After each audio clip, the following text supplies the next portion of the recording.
Present us, O Lord, in all our doings with thy most gracious favor, and further us with thy continued help, that in all our works begun, continued, and ended in thee, we may glorify thy holy name, and finally by thy mercy attain everlasting life. Introduction of guests. I recognize the opposition House Leader. What are you doing? Doesn't even look over. Thank you very much, Mr. Speaker. To you and through you, I'd like to welcome back to the Assembly, seated in your gallery, Kirsten Finn, and advocates from the Isaac Foundation, Alex Hall and Andrew McFadden. As we know, they were in attendance yesterday for the proceedings and have come back today, and we'd like to welcome them to their assembly.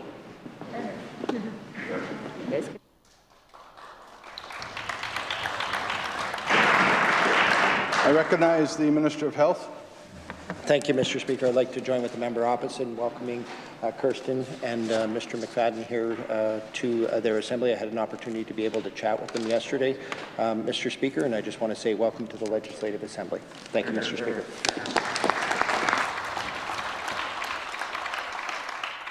Recognize the member from Regina Rosemont. Thank you, Mr. Speaker. To you and through you, it's a real honour to welcome a couple friends to their assembly here today that are seated in your gallery, real community leaders, Mr. Speaker. I want to welcome Terry Van Mackelberg, also known to many within the community as the legendary Flamingo, a drag queen within the community. That's a real force for so much good within our community and our province. Mr. Speaker, a tireless supporter of Lulu's Lodge. Lulu's Lodge, of course, is a homeless shelter for LGBTQ2S youth in our community. I'll have more to say about Terry in a little bit. He works for Federated Co-op as well as a business analyst, gives back in so many ways. And I checked the record. In fact, this is the first introduction of, first recognition of any drag queen by specific name in Saskatchewan's history. And I'm proud that we're able to do that. Seated with Terry is another friend, Tana Young. Tana Young is the director of Lulu's Lodge. She has an amazing team that she works with, and the work that they do day in, day out certainly saves lives, but impacts so many people in such a positive way. I've known Tana for many, many years. We used to work together back in the day with the Community Mentorship Program, working with young people coming out of custody. She's an amazing person. The young people she works with and her team are real lucky to have her leadership. Of course, she works for John Howard Society. At this time, I ask all members of this Assembly to welcome Terry Van Mackelberg, known as the legendary Flamingo, and Tana Young to their Assembly.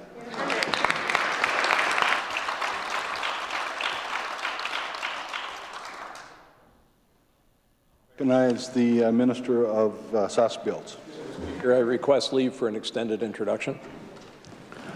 Leave has been requested. Granted. Thank you, Mr. Speaker. Mr. Speaker, to you and through you to this Assembly, I'd like to introduce in your gallery, Mr. Speaker, John Sprague, the Director of Operations, and Mikkel Moore, the President of Vitro Industries. They're accompanied today by Joel Peterson from Hill & Knowlton. Give us a wave, please, gentlemen. Vitro is a company based out of Vancouver, BC, Mr. Speaker, and is one of Canada's top manufacturers of personal protective equipment, or PPE, masks and respirators for frontline workers. Mr. Speaker, in fact, Vitro's CAN 95 respirator is the first medical-grade respirator to receive authorization from Health Canada and is now being manufactured in Burnaby, BC. Now, Mr. Speaker, John and Mikkel may live in Vancouver, but don't let that fool you. They're actually a couple of Swift Current kids, Mr. Speaker, and they're not back in Saskatchewan just because of the nice weather. So, Mr. Speaker, John and Mikkel informed me that later this afternoon, their company will be issuing a news release to announce that Vitro will be opening a full-scale medical equipment and PPE production facility in 2022 in Saskatchewan.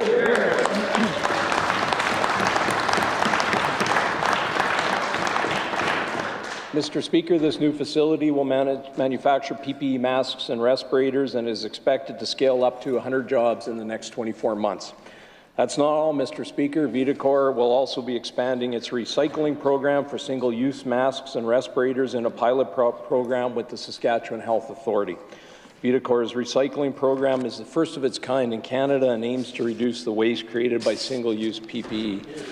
Mr. Speaker, throughout this pandemic, the world has dealt with various supply chain issues and PPE shortages, and manufacturing medical PPE here at home helps to ensure that top-of-the-line masks and respirators are made in Canada for Canadian healthcare workers while creating Canadian jobs, and at the same time developing sustainable practices and recycling techniques to reduce waste and protect the environment. Mr. Speaker, I'd ask all members of the Assembly to please give John and Mikhail a warm welcome to the Legislature and back to Saskatchewan.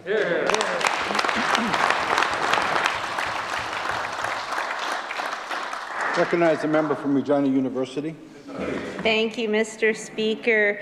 To you and through you, I'd like to join the minister in welcoming John and Mikhail to their legislature. It's fantastic news, the work that you're doing in keeping Canadians safe and also in investing in good, high-paying manufacturing jobs here in the province is truly deeply appreciated by all members. And I want to say a deep thank you on behalf of the official opposition. And I join you and ask all members to join me in welcoming you to your legislature. Thank you.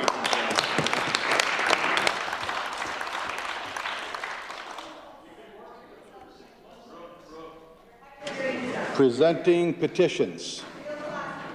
Recognize the member from Saskatoon Fairview. Thank you very much, Mr. Speaker. I rise again today to present a petition calling on the Government of Saskatchewan to fix the rural healthcare staffing crisis. Hear, hear. These citizens wish to bring to our attention that many rural healthcare disruptions are due to staffing shortages. Recruitment and retention of healthcare professionals is a particular issue in Saskatchewan's rural healthcare facilities. The ongoing pandemic has created burnout and led to early retirements and resignations, which has rippling effects for small cities and towns. And healthcare workers and their families are valuable assets in Saskatchewan communities and local economies. I'll read the prayer. We in the prayer that reads as follows respectfully request that the Legislative Assembly of Saskatchewan call on the Government of Saskatchewan to fix the rural healthcare staffing crisis. This is signed by individuals from Indian Head, Mr. Speaker. I do so present. Here, here. Recognize the member from Regina Douglas Park. Thank you, Mr. Speaker. I rise today to present a petition to the government to protect contract workers from harassment, abuse, and exploitation. Those who signed this petition wish to bring to our attention the following. Not all workers are protected by Saskatchewan's occupational health and safety standards. Contract and gig workers, particularly women working in arts and culture, face disproportionate amount of abuse and are at higher risk of exploitation, assault, and trafficking. Mr. Speaker, language in occupational health and safety standards to address mental illness would help workers targeted by harassment and abuse in the workplace. And other provinces' occupational health and safety protect against sexual harassment and domestic violence in the workplace. Mr. Speaker, ours does not. I'd like to read the prayer. We, in the prayer that reads as follows, respectfully request that the Legislative Assembly of Saskatchewan call on the Government of Saskatchewan to modernize occupational health and safety protections to protect all workers, including contract and gig workers, and include comprehensive provisions on mental illness, domestic violence, and sexual harassment in the workplace. Mr. Speaker, those who signed the petition today come from Moose Jaw and Regina. I do so present. Recognize the member from Regina University. Thank you, Mr. Speaker. It's my privilege to rise here today and present for the first time a petition to this legislature calling for the funding of in vitro fertilization treatments in Saskatchewan. This is a subject I've spoken on previously in the chambers, and I do sincerely hope on behalf of all signatories of this petition that it is something that the members opposite in government can consider, as I truly do not see this as a partisan issue, but really one aimed at growing Saskatchewan and helping all people who want to have families to be able to do that without the crippling financial and emotional burden that can accompany this. I'll be sharing some stories as I read this petition in days future, but for today, the first day on which I'm presenting it, I will just read the petition. The signatories wish to draw to our attention the following: that 1 in 6 couples in Canada experience infertility, that IVF treatments are prohibitively expensive for many, with one cycle typically costing at least $10,000, that despite public health care being a right in Canada, there is no government financial support for Saskatchewan couples requiring IVF treatments, that Saskatchewan people's ability to conceive should not depend on their socioeconomic status, that investing in people determined to grow their families here in Saskatchewan makes economic sense, and that other provinces have created programs that financially assist in providing IVF treatments to those struggling to conceive. I'll read the prayer. We, in the prayer that reads as follows, respectfully request that the Government of Saskatchewan immediately move to cover the financial burden of 2 rounds of IVF treatment for Saskatchewan people experiencing infertility. I do so present. Recognized member from Saskatoon University. Thank you, Mr. Speaker. I'm pleased to once again present our petition calling for pay equity legislation. Mr. Speaker, Canada's Federal Pay Equity Commissioner, Karen Jensen, has characterized pay equity legislation as an important tool in promoting gender equality, closing the gender wage gap, and contributing to greater equity and inclusion.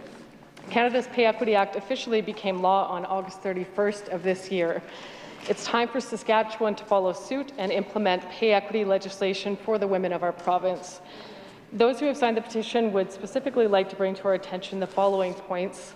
Saskatchewan is one of only 4 provinces that does not have pay equity legislation.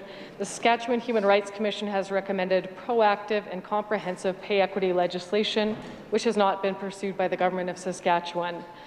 While the Saskatchewan Human Rights Code prohibits gender-based compensation discrimination, the complaint-driven process puts no positive obligation on employers, and it becomes quite a barrier for women. I'll now read the prayer. We, in the prayer that reads as follows, respectfully request that the Legislative Assembly of Saskatchewan call on the Government of Saskatchewan to introduce pay equity legislation. The signatories today, Mr. Speaker, reside in Saskatoon. I do so present. Recognize the member from Regina Elphinstone Centre. Thank you, Mr. Speaker. It is a pleasure to once again be on my feet to present a petition calling for reforms to the new social assistance program, SIS. SIS is pushing people further into crisis during the economic impacts of a pandemic, its increased arrears, eviction rates, homelessness. I've heard from progressives and conservatives across the province who are concerned about this program, not just social conservatives, fiscal conservatives, who recognize the deep cost of poverty. Mr. Speaker, we did hear some backtracking from the minister last week, changes that frankly are woefully inadequate. So with that, I will read the prayer, Mr. Speaker. We, in the prayer that reads as follows, respectfully request that the Legislative Assembly of Saskatchewan call on the Government of Saskatchewan to restore direct payment of rent and utilities for income support clients. The signatories of this petition reside in Regina. You can sign it too, Don. I do so present.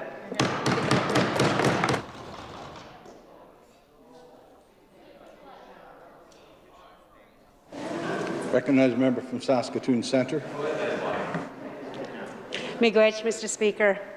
I rise today to present a petition calling on the government to halt the sale of Crown land and revise the duty to consult policy.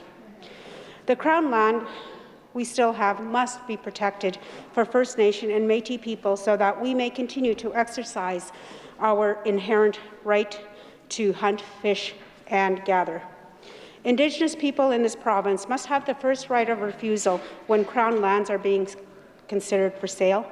This government has been selling off Crown land with no meaningful duty to consult process, and they have been ignoring their own 1992 Treaty Land Entitlement Agreement.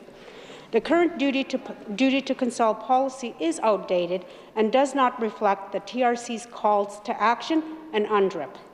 The current process of emailing notices and one-off meetings with 1 or 2 people is not duty to consult, Mr. Speaker. It does not work. Indigenous people do not see this as meaningful engagement, let alone duty to consult. I'll read the prayer. We, in the prayer that reads as follows, respectfully request that the Legislative Assembly of Saskatchewan call on the Government of Saskatchewan to immediately stop the sell-off of Crown land and work with the First Nation and Métis communities to develop a new duty-to-consult framework. The signatures of this petition reside in Saskatoon and Fleming, Saskatchewan. I do so present. Recognize a member from Saskatoon, Nutana. Thank you, Mr. Speaker. I rise again today to present a position to the Government of Saskatchewan to protect Saskatchewan's water supply. Over the course of the past year, I've had the opportunity to speak with many concerned citizens of the province regarding the state of our water supply here in Saskatchewan, from the ongoing pressures from development, external threats, and a changing climate that are putting additional stress needlessly on our water supply system.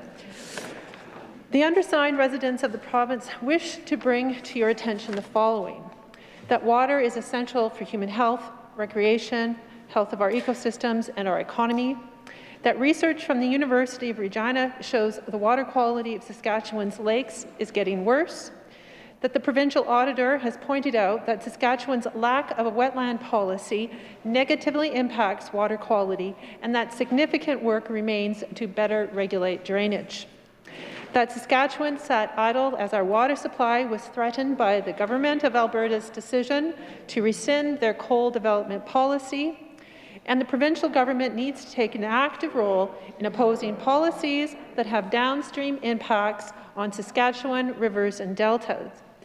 We, in the prayer that reads as follows, respectfully request that the Legislative Assembly of Saskatchewan to actively protect Saskatchewan waters from current and future threats to our valuable water supply. The petition has been signed by members from the communities of Fort Capel, McLean, and Balcarres. I do so present.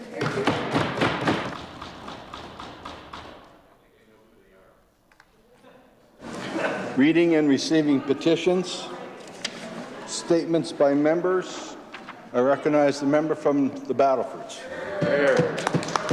Thank you, Mr. Speaker. Mr. Speaker, our government recently announced the introduction of the Warrant Enforcement and Suppression Team and of a new GPS electronic monitoring system. These initiatives will work together to take high-risk offenders into custody and prevent them from reoffending. Mr. Speaker, entire communities can feel the repercussions of violent and criminal behaviour of just a few individuals. And it is the belief of our government that law-abiding citizens in Saskatchewan must be protected from those who act outside the law. And the West team will do just that, Mr. Speaker, by targeting violent, high-profile offenders with outstanding warrants. The team will be based in Saskatoon and Meadow Lake, but will focus on warrant enforcement across the whole province. West will be comprised of 10 permanent positions, including 8 RCMP officers, 1 criminal analyst, and 1 administrative support position. Furthermore, the GPS electronic monitoring system will enable law enforcement to monitor high-risk offenders and identify when they have violated the geographical constraints of their release. This will make it easier to take them back into custody before they reoffend. Mr. Speaker, these initiatives are among the many that this government has introduced to ensure that we can live in a safer Saskatchewan. Thank you. Recognize a member from Saskatoon Fairview. Mr. Speaker, November is Diabetes Awareness Month. To raise awareness, Diabetes Canada hosted a virtual education event yesterday on November 15th. Diabetes Canada calls on us to act this November by learning the warning signs, making healthy lifestyle choices, and assessing risk for developing diabetes. This year marks the 100th anniversary of the discovery of the life-saving drug insulin, one of Canada's greatest contributions to medicine. The patent for insulin was sold to the University of Toronto for $1 by Sir Frederick Banting upon its discovery in 1921. Since this medical breakthrough, insulin has saved and improved the lives of millions the world over.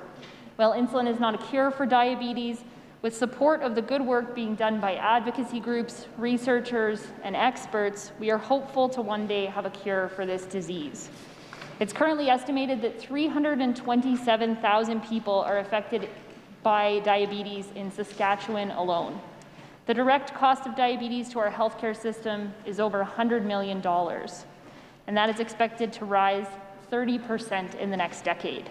On this side of the House, we will continue to amplify the call for expanded access to medications and supplies. I ask all members of the Legislature to applaud the efforts of Diabetes Canada and work to immediately enhance coverage to those who are affected. Thank you, Mr. Speaker. Recognize a member from Weyburn Big Muddy. Thank you, Mr. Speaker. Well, Mr. Speaker, yesterday we heard about the rest, and now it's time to hear about the best. And that, of course, is the Weyburn Comprehensive Eagles football team, who went undefeated this year all the way to a 5A championship season. Mr. Speaker, it was a dominating 44-0 score over the previously undefeated Balgony Greenall Griffins, who up until playing the Eagles on Friday night had not given up 44 points over the course of the entire season. Led by running back Ben Mickle, the Eagles ran for 268 yards, with Ben totaling 147 yards and 2 touchdowns, and Austin Knupp had 81 yards on the ground and 2 scores as well. Mr. Speaker, you can never go wrong with a Manning under center, and quarterback Ben Manning, who had an outstanding season, added a 1-yard touchdown run. Evan Barsness, a lineman on both sides of the football, registered 7 tackles. In the words of former coach Darren Abel, and I quote, "This is what you train for, sweat for, sacrifice for, practice for, overcome aches and pains for, strive for, and dedicate your season and football journey to achieve," end quote. Mr. Speaker, I ask all members to join with me in congratulating the Weyburn Comprehensive Eagles on winning the 2021 5A championship. Thank you. Recognize a member from Regina Rosemont. Mr. Speaker, along with local leaders, Stephanie and I hit the stage at Walk the Walk, a drag show which raised over $69,000 to pay off the mortgage of Lulu's Lodge.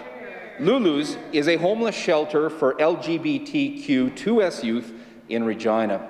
The show also paid tribute to Derek Seitz, a tireless supporter of Lulu's and an iconic Regina drag performer that passed away last year. This event would not have happened without the tireless leadership of Terry Van Mackelberg, better known in the drag community as the legendary Flamingo. Thanks go to all the talented local leaders that stepped up: Mayor Sandra Masters, Nelson Bird, Morgan Campbell, Pam Klein, Nathan Morrison, Sabine Ahmed, Tina Baudry-Meller, Connor O'Donovan, and Shannon Zakidniak, who is also a lead organizer. We celebrate and thank the incredible mentors, those that proudly perform as queens and kings: Gerard Dillman, Joshua Helverson, Lacey Fregon, Aaron Brosseau, Nicole Lariviere, Desiree Dino, and Dana Harrell. A special shout-out goes to our incredible drag mentor, Norman MacDonald, performing as Dee Frost, for all the care and teaching. Thanks to the judges, Jocelyn Starr, Michelle Tyndall, and Dean Renwick. I'd ask all to offer their thanks to Terry and to all those that made Walk the Walk such a resounding success, and of course to Director Tana Young and the incredible team at Lulu's Lodge for the difference they make in the lives of many each and every day. Recognize the member from Saskatoon, Churchill-Wildwood. Thank you, Mr. Speaker. Recently, I had the pleasure of bringing greetings to a recycling event in my constituency. As part of Waste Reduction Week, we celebrated a donation and a partnership between Cosmo Industries and Harold Sakirka, founder and CEO of Quick Bag It Products International. Mr. Speaker, the Cans for Cosmo at-home deposit container collection program started before COVID-19, and it quickly became very valuable during the pandemic. Not only does the program generate donations to help Cosmo participants, it offers a safe, convenient way of returning recycling to Sarcan. Recycling containers can generate unwanted waste, such as the plastic bags that we use to transport the cans and bottles. Mr. Speaker, Cans for Cosmo has collected over 9,400 plastic bags filled with deposit containers that were then disposed of at the landfill. Cosmo will replace plastic bags for their subscribers, destined for the landfill, with Harold Sakirka's new quick mesh bags. Mr. Speaker, his generous donation of 500 reusable and washable bags to Cosmo will reduce unnecessary cost and waste. This is a true win-win-win situation for the Cosmo program, the community, and the environment. I now ask all members to join me in congratulating Cosmo Industries and Harold Sakirka for this impressive collaboration, and thank Cosmo for 50 years of creating opportunities for adults with intellectual disabilities. Thank you, Mr. Speaker. Recognize a member from Regina, Wascana Plains. Thank you, Mr. Speaker. Our government continues to promote the diversification of Saskatchewan's world-class energy industry. Mr. Speaker, of the 31 critical minerals identified in Canada, 22 can be found in Saskatchewan, including lithium. We are very excited about entering the lithium market, especially as we continue to attract industry like Prairie Lithium Corporation. Prairie Lithium is a leading developer of lithium extraction technology from oil field brines. Mr. Speaker, at the processing plant or facility in Emerald Park in Regina Wascana Plains, Prairie Lithium uses their specialized methods to extract 99.7% lithium from brine water. The company has now drilled the first ever dedicated lithium brine well in Saskatchewan's history, near Torquay. Mr. Speaker, while drilling, over 100 jobs from 40 different companies were created. Prairie Lithium received support from 2 of our government business development programs, Saskatchewan Petroleum Innovation Incentive and the Saskatchewan Advantage Innovation Fund. Mr. Speaker, lithium demand is forecasted to increase significantly over the next decade. This is due to the growing need for lithium-ion batteries used in electronic devices, electric vehicles, and renewable energy storage. I'd like to congratulate Prairie Lithium on their cutting-edge lithium extraction technology. Thank you, Mr. Speaker. Recognize a member from Kenora Pelly.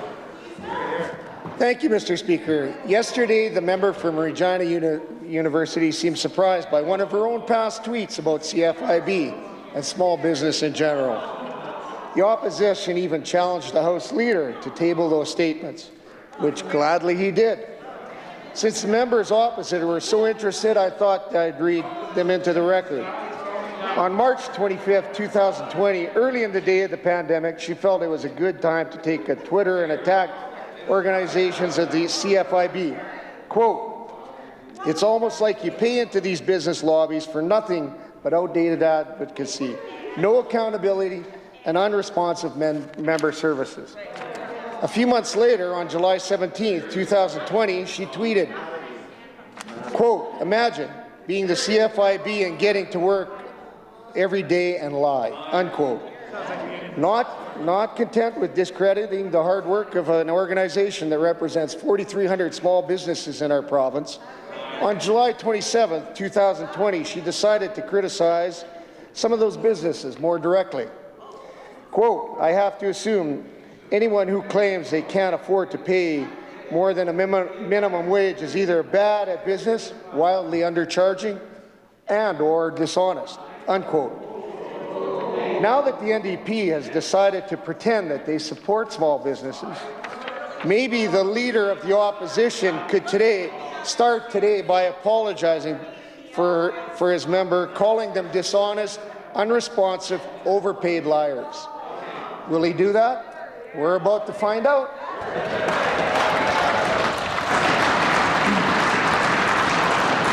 Question carried. I recognize the Leader of the Opposition. Thank you, Mr. Speaker. We're joined today in the House by Kirsten Finn. The Minister chose to override the Medical Services Review Commission's decision to fund her son Connor's care. We haven't heard from the Premier. To the Premier, will he overturn that decision of this Minister? Will he commit today to funding Connor's life-saving essential care? Recognize the Premier. Wrong one. Thank you very much, Mr. Speaker, and I thank the member opposite for the question. I welcome Kirsten and all of those that are here today advocating on behalf of Connor. I understand, and I've been informed that the minister had a good meeting yesterday with Kirsten with respect to her son and the situation that they are in. Mr. Speaker, the minister is committed to looking into this file. Again. He has engaged the Ministry of Health. He's engaged the Saskatchewan Health Authority since that meeting as of yesterday, Mr. Speaker, and he'll be reporting back to the family in the next number of days. Once he has had an opportunity alongside his officials to look into this case yet again. Recognize the Leader of the Opposition. This government has had the Finn's information for a very long time. This is the minister who chose to override the expert panel that said that care should be covered. To the Premier, it's a simple question. Will his care be covered, yes or no? Recognize the Premier. Speaker, as I said, the Minister of Health has met with Kirsten yesterday. Mr. Speaker, he is engaging the Ministry of Health, the Saskatchewan Health Authority, to relook into this case, and he is committed to do so. They are going to have another look at this case. We're going to report back to the family, Mr. Speaker. We're not going to report back to the floor of the Legislative Assembly. Recognize the Leader of the Opposition. Thank you, Mr. Speaker. The family's here today. It's a deeply disappointing response, but not the first, and I'm sure not the last from this Premier. You know, during the last session, the members opposite spoke in question period alone. They bragged over 61 times about how Saskatchewan had the highest vaccination rate in the entire country. And yet since then, they've been remarkably silent on the fact that we're now last in the entire country when it comes to vaccines. Mr. Speaker, the Premier was keen to take credit when things started well. He was excited to take credit. Does the Premier accept the blame now that things are going badly? Recognize the Premier. 16 cases Mr. Speaker, just to correct the record, Mr. Speaker, much of what's in the preamble to the question is just simply incorrect. That's right. Mr. Speaker, as we know and have said in the floor of this Assembly, and I've said in the rotunda many times, Mr. Speaker, in the middle of September, when we moved forward with a number of public health measures. Among those was a proof of vaccination, proof of negative test policy. Mr. Speaker, we've seen the vaccinations go up in this province, delivered almost 200,000 actually as of today, Mr. Speaker. Alongside of that, due to the public health measures that have been put in place as orders, also the public health measures that have been put in place as recommendations by our Chief Medical Health Officer, we're seeing a substantial drop in cases. We're actually seeing now our daily case rates on a number of days are down under 100, Mr. Speaker, and the trajectory continues to decrease. In fact, we're down down 78% from our peak on our 7-day case average. Mr. Speaker, vaccines are working. The measures that we have in place in this province are working. They're dropping our numbers in the province. They're now dropping our hospitalizations, Mr. Speaker. And I say again, through you, to all of the people in Saskatchewan, thank you for the effort that you are making, and let's keep it up. Hear, hear. Recognize the Leader of the Opposition. Speaker, Dr. Shahab has said that we need to reach 90% of the entire population being vaccinated to be fully protected. We're now under 70%, dead last in the entire country. To the Premier, why did the Premier declare victory in July? Why did he declare victory in July, resulting in fewer people feeling they needed to get vaccinated? Why did he make that choice and result in us getting to last in the entire country? Dead last. Recognize the Premier. Mr. Speaker, again, in the preamble of the question, it's just simply the facts are not correct. Mr. Speaker, in particular, today, when you look at the vaccination rates in Saskatchewan, they have increased, and they have increased markedly over the course of the last now just over a month, Mr. Speaker. Saskatchewan people are doing the right thing. They are going out and getting vaccinated. Mr. Speaker, Saskatchewan people are following the public health orders that are in place. And that's why our active case count is down almost 80% since our peak, Mr. Speaker. Right. The fact of the matter is nobody declared this over in July. In fact, I succinctly and specifically had said that COVID is not over, Mr. Speaker, and that we need to continue and we need to continue. Mr. Speaker, the member references that I was at the Stampede to meet with a number of premiers, Mr. Speaker. Well, the fact of the matter is I can tell you where I was, and I wasn't in the pill zone, Mr. Speaker.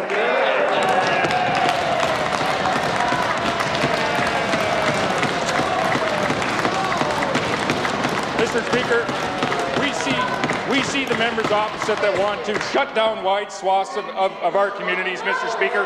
They want to force vaccines on our children, Mr. Speaker, and then they don't practice what they preach, Mr. Speaker. That is the challenge with the opposition that we have in this province. Mr. Speaker, we're going to continue with the public health measures that are in place. Order. Order. Order. Order. Both sides. Order, please. Recognize the Premier. Mr. Speaker. Stand up and ask a question.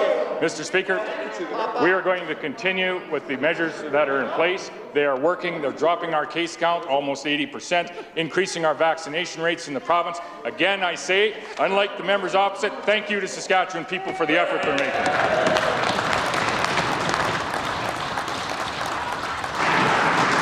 I recognize the Leader of the Opposition. Hundreds of people have died since the Premier declared the pandemic over in July. Since he took his tour to hang out with Jason Kenney and have the best summer ever. Since he took the summer off, over 300 people have lost their lives, Mr. Speaker, and he wants to make jokes. He wants to make jokes, Mr. Speaker, when people have died as a result of his choices. It's as simple as that. So to the Premier, why? When you were so clear to brag about being first in the nation, when your choices have made us last, do you accept the blame since you are so keen to take the credit? Here, here.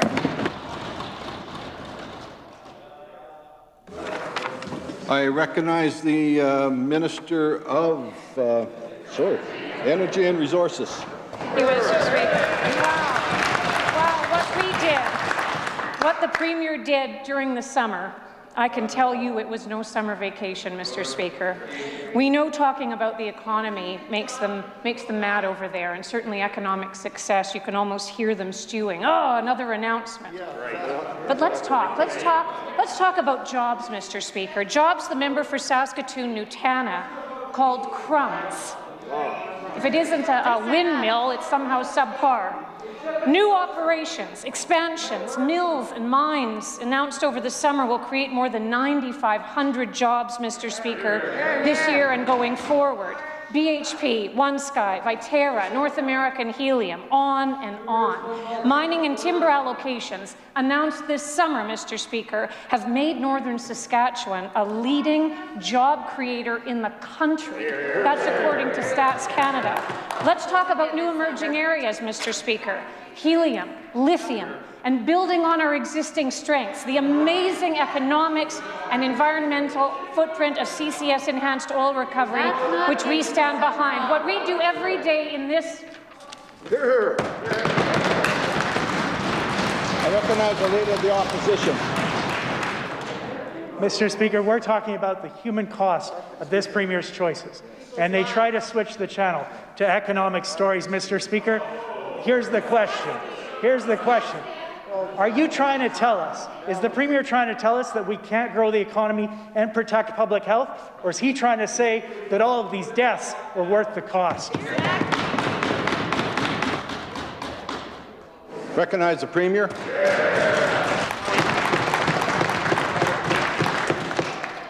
Mr. Speaker, we are doing both.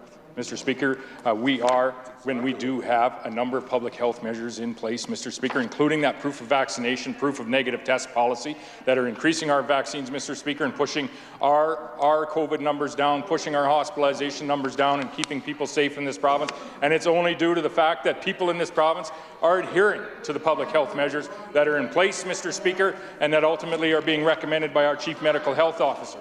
Alongside that, in what has been one of the most challenging years, in fairness, that this province has ever seen, Mr. Speaker, what we have seen over the course of this past summer is over $10 billion of investment, Mr. Speaker. What that means to this province is we are going to be able to achieve our growth agenda. We are going to achieve our plan for growth targets that we put out to 2030. Some of them we're going to achieve a little bit quicker, Mr. Speaker, in the way of the canola crush investments that have been made in and around the city of Regina and across the province, in a new potash mine being invested in this province, Mr. Speaker. We are seeing investments in community after community and industry after industry across this province. We're going to put people to work for not only for today and the next month, but for the next number of decades, Mr. Speaker. We are doing both, and we're going to continue to focus on the safety of Saskatchewan residents and the growth of our economy, the growth of our communities, and building a stronger province for the people that we ultimately represent.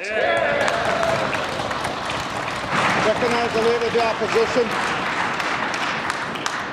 Mr. Speaker, members on this side of the House believe that you can protect public health and grow the economy. We have the worst job creation record in the entire country and the worst COVID death rate in the entire country. This Premier's choices have given us the worst of both worlds. He had the option, Mr. Speaker, he had the option to listen to Dr. Shahab. He had the option to listen to the public health experts. He had the option to protect people's jobs and their health. Instead, he allowed hundreds of Saskatchewan people to die, Mr. Speaker. How could we possibly have any respect for this Premier after this embarrassing display? Recognize the Minister of Energy and Resources. Speaker, the last thing that we would call an embarrassing display is standing up for the workers in this province, Mr. Speaker. They like to talk about the human connection, and yet they demean the very jobs that create so much possibility economically in this province, Mr. Speaker. Just ask the people who live around the BHP Jansen mine. Just ask the people in the north who's experiencing what the member for Athabasca once said, the north will rise again. It's happening, Mr. Speaker, through the economy. Of course, both are important, but we have always emphasized the importance of both. It is not about a right job or a wrong job, a too menial job or a green job. It's about jobs. And it's an insult to workers and the people of this province to demean them as some sort of either or, and to demean the economy in the course of what we are all trying to accomplish here together on the other side of this great challenge, Mr. Speaker.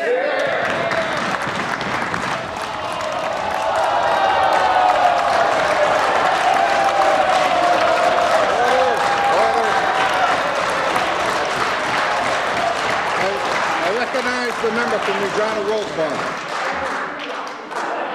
The Sask Party's failure to contain COVID has come at a horrible human cost, and it was preventable.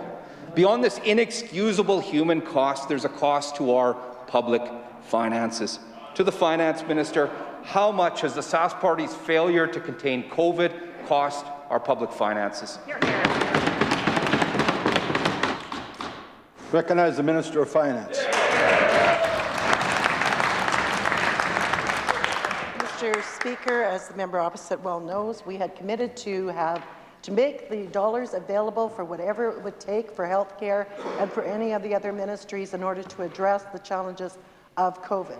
As such, Mr. Speaker, that has indeed created a deficit position for our province, no different than any other province right across Canada. Mr. Speaker, we're going to continue to be there for the cost of COVID and to be there in healthcare and in all the other ministries that have pressures.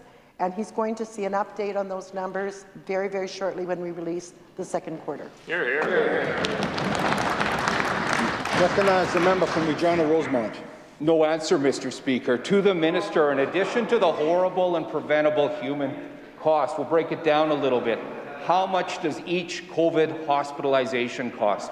How much does each COVID ICU hospitalization cost? How much does it cost to send a patient and their families out of province for care in ICUs? How much do these preventable costs add up as a hit to our public finances?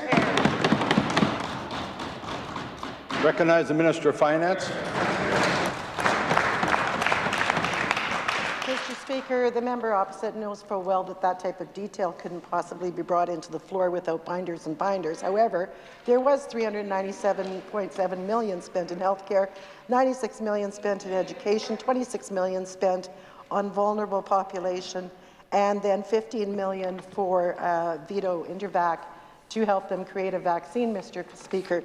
That's just in this budget alone, Mr. Speaker.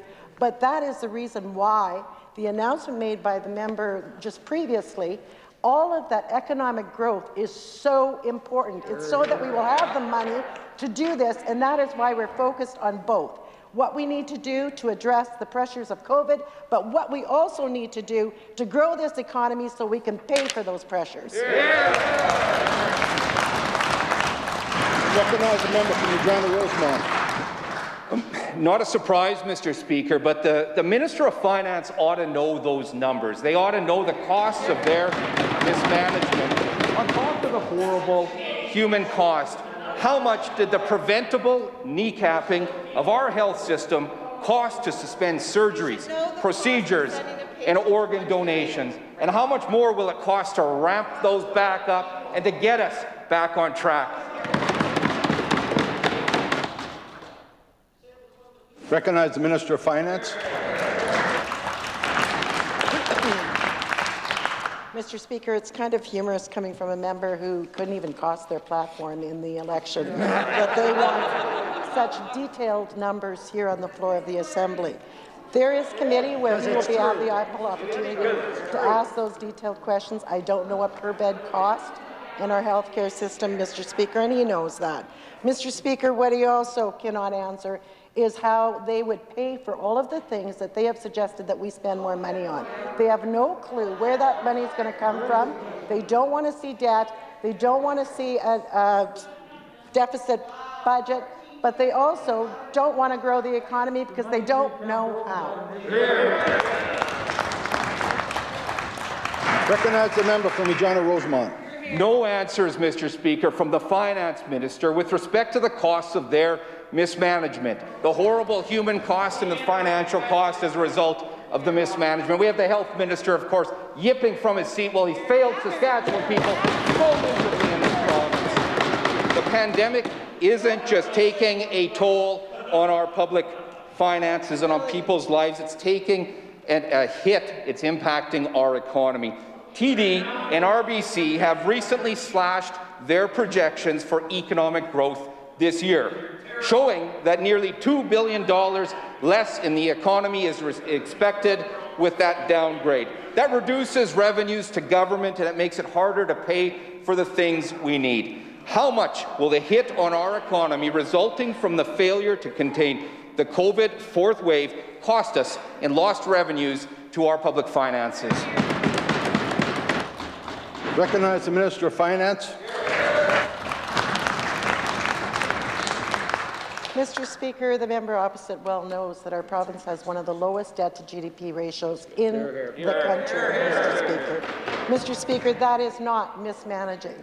He knows what the credit rating agencies have to say about our province's management, and they recognize there's been pressures from COVID, Mr. Speaker. So he will see all of those details in the second quarter, which will be released fairly shortly. He will see that fairly soon, Mr. Speaker. But what he still will not answer is how he would pay, how would they generate revenue to pay for everything that their members keep asking for. Recognize the member from Regina Rosemont. The minister doesn't have to take my word for it. She can listen to the TD Economics recent report. I quote, Saskatchewan's outlook has recently taken a turn for the worse. Daily per capita caseloads are at their highest level since the start of the pandemic, and first dose vaccination rates are the lowest in the country. As a result, the recoveries in Saskatchewan's employment and consumer spending are more susceptible to downside risks stemming from the fourth wave.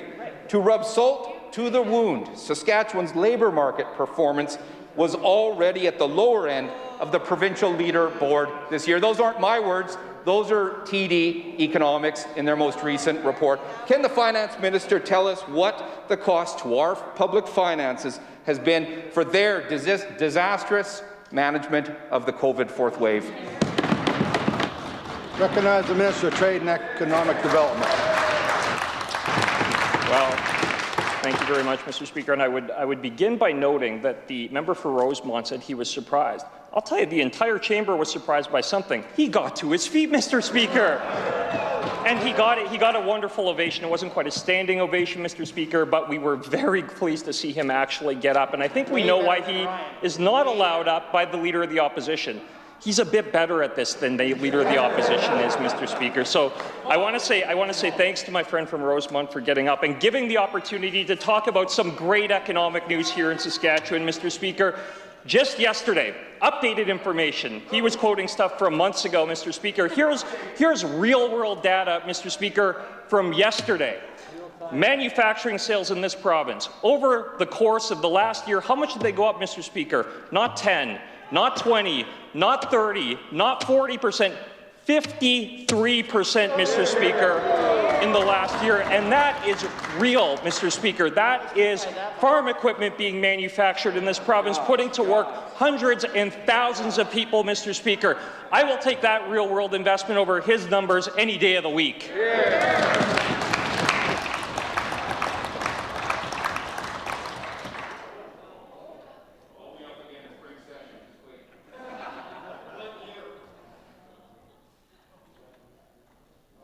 Recognize a member from Saskatchewan Rivers. Thank you, Mr. Speaker. Saskatchewan parents and teachers have been reaching out to me, asking how bullying and fear tactics are allowed in elementary schools. Government is using the same narrative to sell the idea that your medical status equates with fear and scapegoating. It is now socially acceptable for schoolyards and playgrounds to be asking if you are vaccinated.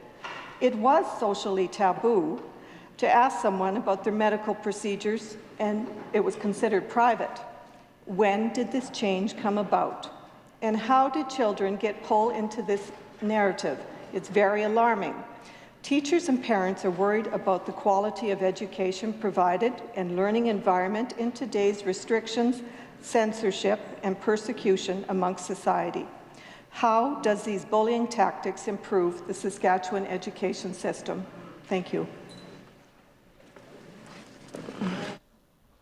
Recognize the Minister of Education. Thank you very much, Mr. Speaker.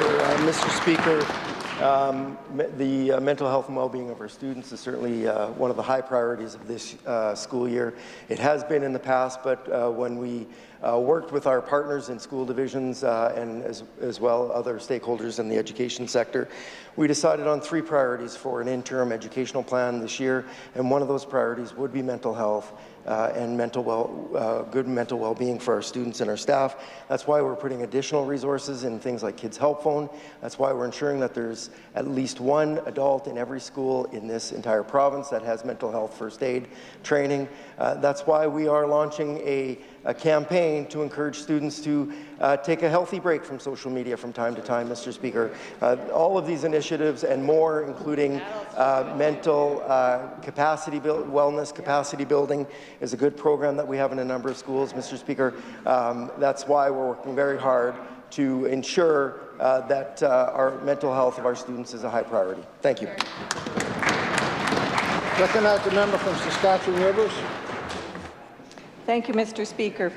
During International Education Week that celebrates Saskatchewan as a preferred destination to study, the Saskatchewan education system was once a proud and enlightened institution.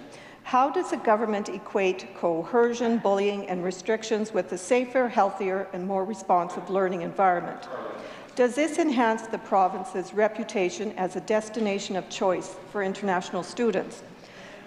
Are you in favour that the only science accepted by our public health has only been supported by institutionalized bullying? Why are we shutting out students from universities, denying young people educations due to their stance on personal body autonomy? Thank you, Mr. Speaker. Recognize the Minister of, the Finance Minister.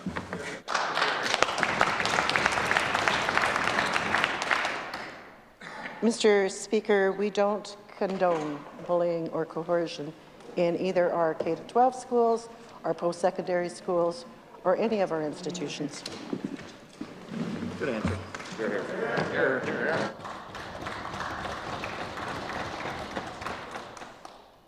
Ministerial statements. Introduction of bills. Item number 1, Honourable Mr. Wyant. I recognize the Minister of Justice. Thank you, Mr. Speaker. Mr. Speaker, I move that Bill number 54, the Miscellaneous Statutes for Remote Witnessing Amendment Act 2021, which is a bilingual bill, be now introduced and read a first time. It has been moved by the Minister of Justice that Bill number 54 be now introduced and read a first time. Is it the pleasure of the Assembly to adopt the motion? Is it the pleasure of the Assembly to adopt the motion? Carried. First reading of this bill. When shall a bill be read a second time? I recognize the Minister of Justice. Sitting of the Assembly, Mr. Speaker. Next sitting. Introduction of bills. Item number 2, Honourable Mr. Wyant. I recognize the Minister of Justice. Mr. Speaker, I move that Bill number 55, the Miscellaneous Statutes for Remote Witnessing Amendment Act 2021, number 2, be now introduced and read a first time. Moved by the Minister of Justice that Bill number 55 be now introduced and read a first time. Is the pleasure of the Assembly to adopt the motion? Carried. First reading of this bill. When shall a bill be read a second time? I recognize the Minister of Justice. Next sitting of the Legislature. Next sitting. For 3, Honourable Mr. Wyant. I recognize the Minister of Justice. Move that Bill number 56, the Queen's Bench Amendment Act 2021, which is bilingual, be now introduced and read a first time. It has been moved by the Minister of Justice that Bill number 56 be now introduced and read a first time. It is the pleasure of the Assembly to adopt the motion. Carried. First reading of this bill. When shall a bill be read a second time? I recognize the Minister of Justice. Next sitting of the Legislature, Mr. Speaker. Next sitting.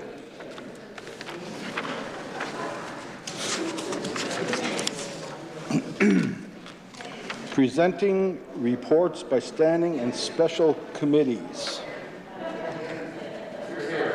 I recognize the chair of the Crown and Central Agencies. Tomorrow. Mr. Speaker, I am instructed by the Standing Committee on Crown and Central Agencies to present its second report. The second report focused primarily on the committee's scrutiny role in its review of annual reports and provincial audit reports for the period of June 30th, 2020 until November 16th, 2021. During this time, our committee reviewed 52 reports and financial statements released by the Crown corporations or related entities and reviewed chapters in 5 provincial auditors' reports. It has also concurred with the list of the candidates recommended by the Standing Committee on Public Accounts to serve on the Independent Audit Committee for the province of Saskatchewan. I'd like to thank the Office of the Provincial Auditor and the Legislative Assembly for their support they provide. I'd also like to thank the Minister and officials from CIC and the Crown corporations for their work and attendance to the meetings. I move the second report of the Standing Committee on Crown and Central Agencies be now concurred in. It has been moved by the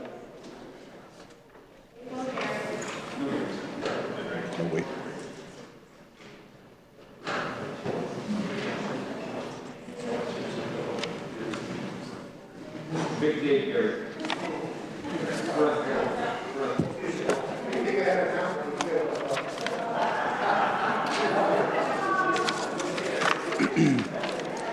It has been moved by the Chair that the second report of the Standing Committee on Crown and Central Agencies be now concurred in. Is the Assembly ready for the question? Is it the pleasure of the Assembly to adopt the motion? Carried.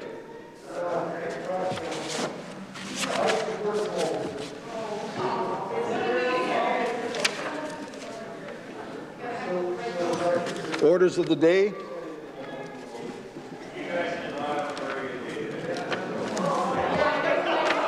Written questions, item number 1. Written question number 6, asked by Ms. Sarr. I recognize the Government Whip. Thank you, Mr. Speaker. I wish to order the answer to question number 6. Well done.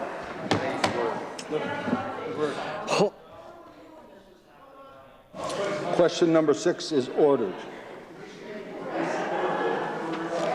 Second reading is item number 1. Honourable Mr. Wyatt. I recognize the Justice Minister. Mr. Speaker, at the conclusion of my comments, reading of the Privacy Intimate Images Additional Remedies Amendment Act 2021. Mr. Speaker, members of this House will recall that in 2019, the Privacy Act was amended to create a tort for the non-consensual distribution of intimate images. This new tort is available even if a person consented to the image being taken or had taken the images of him or herself. The Act also creates a reverse onus requiring the distributor to prove that he or she had the consent to actually distribute that image. Mr. Speaker, this bill will provide some additional practical civil remedies for individuals who are the subject of what is broadly known as revenge porn. This bill will further expand the remedies for the non-consensual distribution of intimate images to include requiring the defendant to return to the victim any copies of visual recordings of the victim, including threatening to distribute an intimate image in the definition of the statutory tort, including depictions of an individual in the definition of protected images to address fake or altered images, declaring the distribution of all visual recordings of the victim unlawful, requiring the defendant to make every reasonable effort to make all visual recordings of the victim unavailable to others, and requiring an internet intermediary to make every reasonable effort to remove or de-index all visual recordings of the victim. The Uniform Law Conference of Canada has recently recommended that jurisdictions include remedies in revenge porn legislation to declare images unlawful and require defendants and internet intermediaries to remove online images. Their research indicates that this may facilitate victims' efforts to have images removed. Accordingly, we're making these changes to assist victims of this awful behavior in removing these images as quickly and completely as possible. Expanding the scope of the tort to include threats and to include depictions rather than original visual recordings will broaden the protection of the Act. A threat to post an intimate image can be equally damaging and coercive for a victim as the actual posting and should be treated in the same way. Modern software makes fakes and melded depictions all too easy, and this amendment will address these modern concerns as well. Mr. Speaker, this government remains committed to the goals of the legislation, and I'm pleased to ask all members of the Assembly to support these additional remedies. So with that, Mr. Speaker, I'm pleased to move second reading of the Privacy Intimate Images Additional Remedies Amendment Act 2021. Hear, hear. It has been moved that Bill number 51 be now read a second time. Is Assembly ready for the question? I recognize the member from Regina Douglas Park. Thank you, Mr. Speaker. It's my honour to rise today and enter into the discussion around Bill number 51. When this legislation originally came forward, I believe in 2019, we joined with the Minister in being supportive of this important cause. Mr. Speaker, revenge porn, as it's colloquially known, is quite can be quite a traumatic and damaging experience for those who are the victims of it, often leading to suicide, Mr. Speaker, in the individuals who suffer from it. This tort is designed to provide a victim of this horrendous crime another tool in their toolbox to gain retribution, to hopefully bring them back to a place of completion after being torn apart in this sort of situation, and hopefully to deter individuals from thinking about even considering doing something as horrendous as this. Pleased to see the expansion of this, the original legislation to now include threats. Mr. Speaker, as the Minister just mentioned, a threat of distribution is almost as traumatic as actual distribution in and of itself. Mr. Speaker, we'll be curious to know what has happened since the legislation has passed in 2019 in terms of its usage. whether or not it has been readily used by plaintiffs, Mr. Speaker, and what the outcomes, if there are any reported outcomes, have been, and if there hasn't been a lot of uptake in this legislation, whether or not there can be something done in terms of an awareness campaign by the government, or whether or not there's an issue around access to justice, Mr. Speaker. Because this is a tort, you would have to sue someone in court, which typically requires the hiring of counsel, Mr. Speaker. So there could be a financial barrier there between those who have suffered this sort of instance and want to proceed in this manner, but perhaps can't afford to hire a lawyer. So a lot of questions about making sure that this legislation can help as many people as possible. I think that's what members on all sides want to see with this legislation. And in order to, I think there are a lot of questions about making sure that the appropriate individuals have been consulted, who should be consulted with respect to these changes. Mr. Speaker, I know that I have many colleagues who want to talk about this legislation in particular, and in order to facilitate that, I'm prepared now to move adjournment on Bill number 51.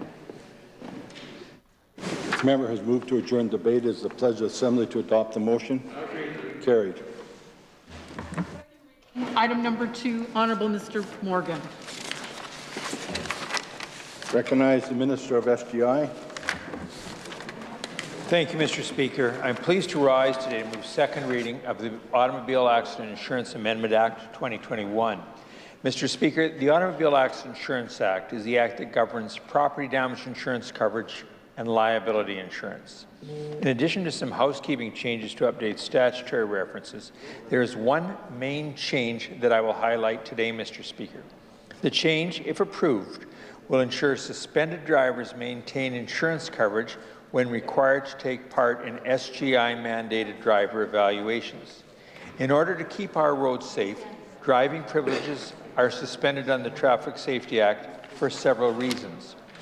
For example, drivers may be suspended for medical reasons or for failing to complete a required driver program. Depending on the reason behind a suspension, Mr. Speaker, SGI may require a suspended driver to complete a driver evaluation. These evaluations may include driver training, a road test, and/or a driver assessment. This allows SGI to measure an individual's driving ability before allowing them back on our roads. Rest assured, Mr. Speaker, that the suspended driver is always accompanied by or under the direction of an authorized driver instructor or examiner during the evaluation. Mr. Speaker, the existing Act is unclear on whether a suspended driver is eligible for insurance if they are involved in a collision during an evaluation. The proposed amendment will clarify the Act, ensuring suspended drivers have insurance coverage while participating in SGI-mandated driver evaluations. This is a diligent and responsible improvement to ensure that all Saskatchewan road users are protected. With that, Mr. Speaker, it's my privilege to move second reading of the Automobile Accident Insurance Amendment Act. Thank you, Mr. Speaker. It has been moved that Bill number 52 be now read a second time. Is Assembly ready for the question? I recognize the member from Regina Douglas Park. Thank you, Mr. Speaker. It's my honour to rise today and speak to Bill number 52, and I appreciate the Minister's comments about this legislation. Like he had stated, it's largely housekeeping from what I can gather. The largest change, and I'm sure the critic will look at this legislation with a more fine-tooth comb than I've had the opportunity to. But as the Minister had mentioned, the largest change is ensuring that suspended and disqualified drivers maintain insurance coverage while participating in driver evaluations. The Minister has indicated that the importance of doing that is to ensure that our roads are as safe as possible. When you look at the weather we have today, I think that's quite apparent why that's so necessary. I was once rear-ended, Mr. Speaker, by an individual who had a suspended license. So I guess I'll be paying very close attention to whether or not this would have indicated whether or not this my specific situation would have fallen into this particular example. It was a blustery day on the corner of Albert Street and 13th Avenue, trying to turn right and minding my own business where I got rear-ended. Mr. Speaker, it was quite a tragic situation. Lucky for me, my car wasn't too damaged, and I was able to continue on with my day. Mr. Speaker, I know I have a lot of other colleagues who are very interested in entering into the discussion around this piece of legislation. I know they'll be reaching out extensively to stakeholders to gather feedback on this bill, and in order to facilitate that discussion, Mr. Speaker, I'm prepared to move adjournment on bill number 52. Hear, hear. The member has moved to adjourn debate. As the pleasure of the Assembly to adopt the motion. Agreed. Carried. Second readings, item number 3. Honourable Mr. Wyant. Recognize the Minister of Justice. Thank you, Mr. Speaker. Mr. Speaker, I rise today, and at the conclusion of my remarks, I'll be moving second reading of the Miscellaneous Statutes Repeal Act 2021. Mr. Speaker, as you know, statute repeal legislation is used from time to time to address legislation that has become outdated or obsolete, including older acts that are no longer in use, acts that have been replaced by new legislation, and private acts where nonprofit organizations have ceased operations or been continued under incorporation. The Miscellaneous Statute Repeal Act 2021, as proposed, Mr. Speaker, this year will repeal the Agricultural Safety Net Act, the Pastures Act, an act to incorporate additional municipal hail limited, and an act to incorporate Sisters of St. Martha. Mr. Speaker, in preparing this bill, justice officials have worked with officials from other ministries to confirm that the proposed repeal of the legislation is suitable and will not have any undue impacts on stakeholders. As part of this government's ongoing commitment to ensure that our province's laws remain modernized and up to date, justice officials will continue to work with other ministries to identify other pieces of legislation that may become suitable for repeal in the future. So with that, Mr. Speaker, I'm pleased to move second reading of the Miscellaneous Statutes Repeal Act 2021.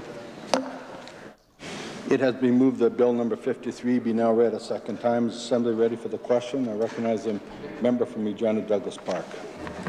Thank you, Mr. Speaker. It's my honour to rise today and enter into the debate around Bill number 53, and I appreciate the minister's comments about the legislation. As he mentioned specifically that this is a largely housekeeping bill meant to repeal some outdated and obsolete legislation. I feel like he set me up for a real great joke about this government. I'm going to leave it for now. I'm sure other members who are more clever than me will give that one a hit maybe when they're up talking about this piece of legislation, Mr. Speaker. In order to facilitate that discussion, and I know I have lots of colleagues who want to enter in discussion around this legislation, I am prepared to now move adjournment on Bill number 53. Hear, hear. The member has moved to adjourn debate. It's a pleasure of the Assembly to adopt the motion. Agreed. Carried. Government orders adjourn debates. Item number 1, resume debate on the second reading motion for Bill number 38, the Seizure of Criminal Property Amendment Act 2021. Ms. Conway. Recognize the member from Saskatoon University. Thank you, Mr. Speaker. I'm pleased to offer my comments on behalf of the official opposition with respect to Bill 38, the Seizure of Criminal Property Amendment Act 2021. This bill gives the Director of Civil Forfeiture additional powers to make preliminary orders regarding preservation of property, as well as disclosure and investigations. The bill also requires that financial institutions disclose certain information about a person's property or assets if it is suspected that it was obtained through the proceeds of crime.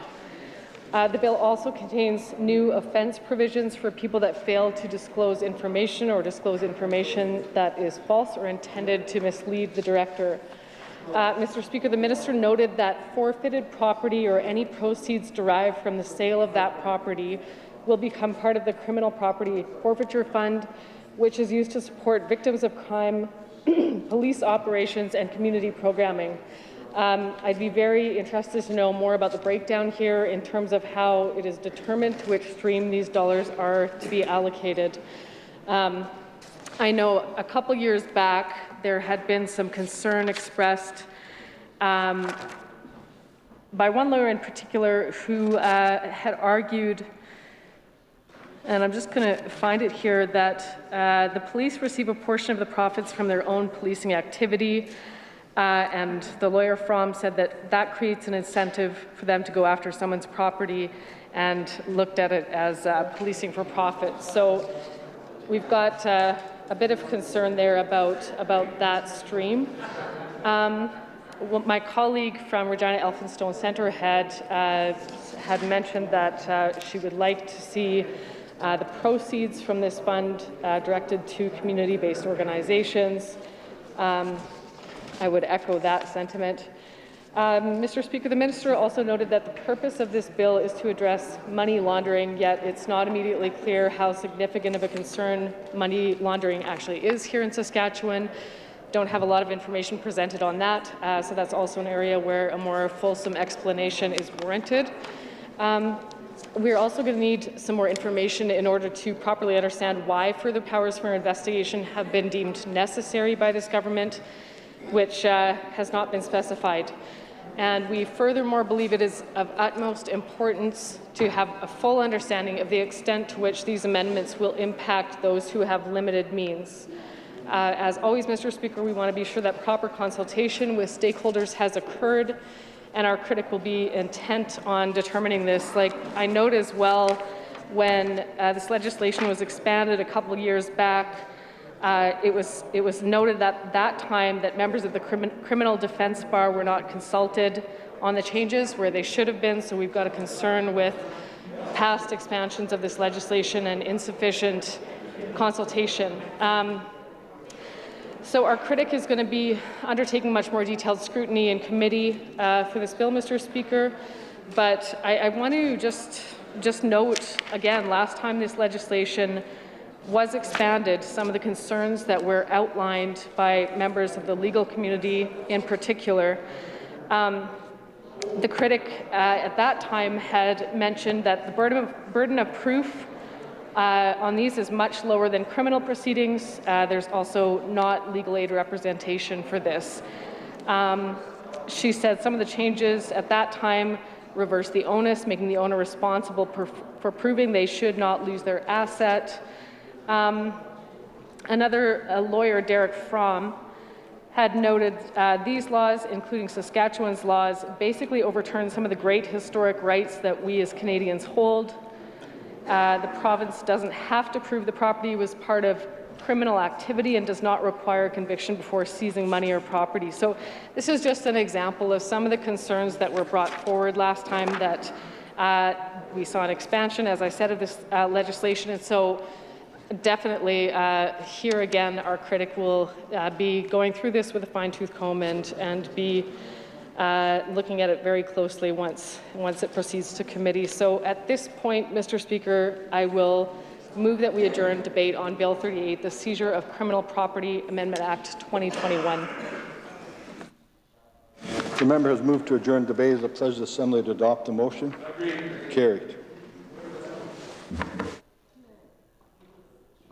Government orders adjourn debates. Item number 2, resume debate on the second reading motion for Bill number 39, the Queen's Printer Amendment Act 2021. Ms. Conway.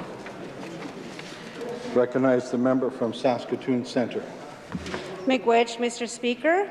It's always a pleasure to stand here and offer my initial comments on bills that are being presented and discussed. I'm here to discuss or offer my initial comments on Bill number 39, the Queen's Printers Amendment Act 2021. My understanding of this bill is to modernize the official publication of the Queen's Printer, the Saskatchewan Gazette, by allowing for the electronic publication. Mr. Speaker, I don't have much to say about this bill as it's pretty self-explanatory. I will say I'm pleased to see this Gazette be available for online access. I do believe it is important to make legislative changes accessible to everyone. However, When we make changes to better serve the people of this province, it's imperative to get input and feedback from stakeholders that may be impacted, so we get it right the first time. Mr. Speaker, as I was preparing my notes for this discussion, I was reflecting on my experience as a mature grad student with a visual disability. As you may already know, online registration, courses, etc., are pretty much available nowadays, especially more so now with the ongoing pandemic. While I was happy that I didn't have to lug around books upon books in my small backpack, I did find accessing everything online wasn't as easy as people described it to be. Accessing my course material online with my visual disability did take me about 3 weeks to upload all my course material, and I didn't even have a chance to begin reading, so I was already behind.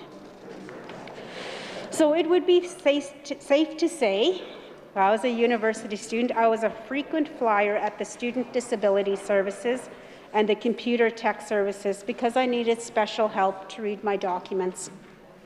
And I'm grateful I was able to access these kinds of supports while I was completing my master's degree. These support services personnel were keen on ensuring that I was able to navigate the virtual world as comfortably and easily as I could. However, there were times seeing and navigating the virtual world was not so easy with my visual disability. Navigating and looking at computer screens, etc., was and still is very hard on my eyes.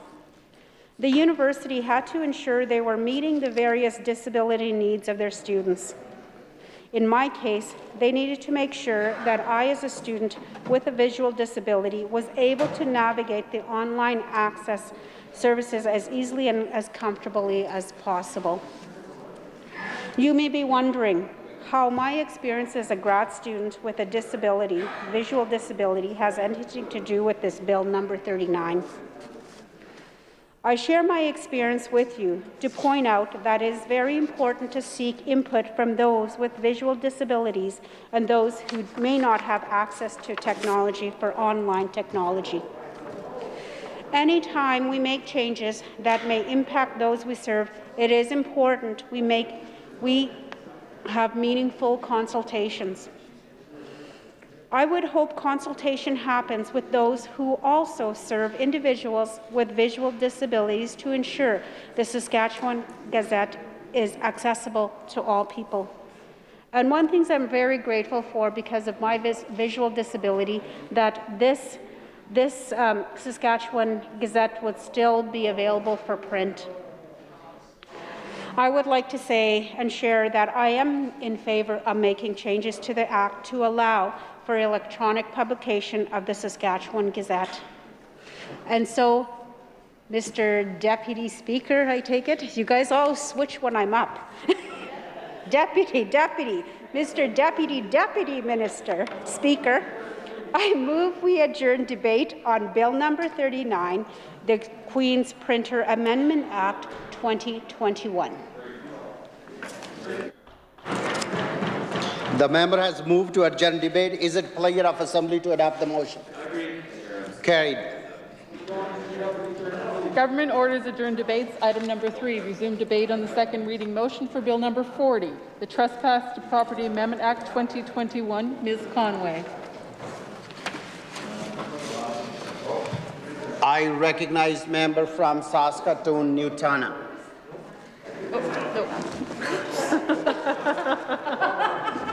Sorry. I recognize member from Regina Rosemont. Thank you, Mr. Deputy Speaker. It's a pleasure to enter in briefly this afternoon with respect to Bill number 40, the Trespass to Property Amendment Act 2021. It's a bit interesting to see this bill being brought at this time because, of course, the Sask Party brought the Trespass Act a few years back, and then they sat on it, Mr. Speaker, and You know, and I think probably for good reason. You know, as we entered in at that point, Mr. Speaker, there was a lot of problems with that piece of legislation, and you know, quite simply, the way they went at it, you know, wasn't practical. It's not enforceable. It wasn't an answer to the problem of rural property crime, Mr. Deputy Speaker, and it was derived without any consultation. You know, it was sort of a political exercise by this government. They brought it forward. They shared with different stakeholders that they had done so, but hadn't passed it, right? Because it's a flawed piece of legislation that's simply not a practical piece. They brought forward that piece of legislation, Mr. Speaker, without any consultation, and this was with Indigenous peoples in this province, with hunters and fishers, those that are exercising their treaty rights, Mr. Speaker. No consultation, not a stitch of consultation. I know, of course, the FSIN spoke out at that point, Mr. Speaker. And a government doing these things in isolation and as a political exercise without the respect afforded to Indigenous peoples on this front is disrespectful enough, but it also creates a situation where government can bring forward flawed legislation that doesn't address the challenges that they're intending to address. Not only did they not consult Indigenous peoples, there was no consultation prior to introduction of that bill with the hunters and fishers and trappers and conservationists across this province by way of the Saskatchewan Wildlife Federation, as an example. An incredible and important organization in this province with over 30,000 members. I'm proud to be one of them, Mr. Speaker, who weren't consulted with respect to these changes. Again, there's a practical piece to consultations to make sure that we build legislation that hits the mark, Mr. Speaker. And again, this was a political exercise from this government. We saw that from the get-go. We saw as well with that piece of legislation, no consultation, but also no willingness to look at, you know, ways to improve that legislation or to amend that legislation by way of, for example, ensuring the requirement to have permission to put a vehicle on someone's property, which would have addressed concerns over property crime, but would not have impeded in a broad way the access concerns that hunters and fishers have identified with respect to this piece of legislation. Now, there's no question that a landowner has every right to post access to their land, to prohibit access to their land, to post it no hunting or trespassing.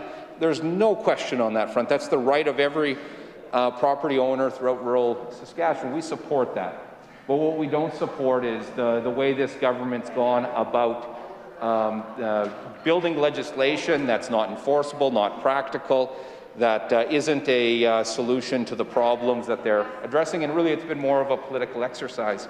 Yesterday we had the Saskatchewan Wildlife Federation here in this assembly, and we recognized Hunting, Trapping and Fishing Day in Saskatchewan, and the enormous economic impact and benefits of those activities all across Saskatchewan, but in a very concentrated way in rural Saskatchewan, Mr. Speaker.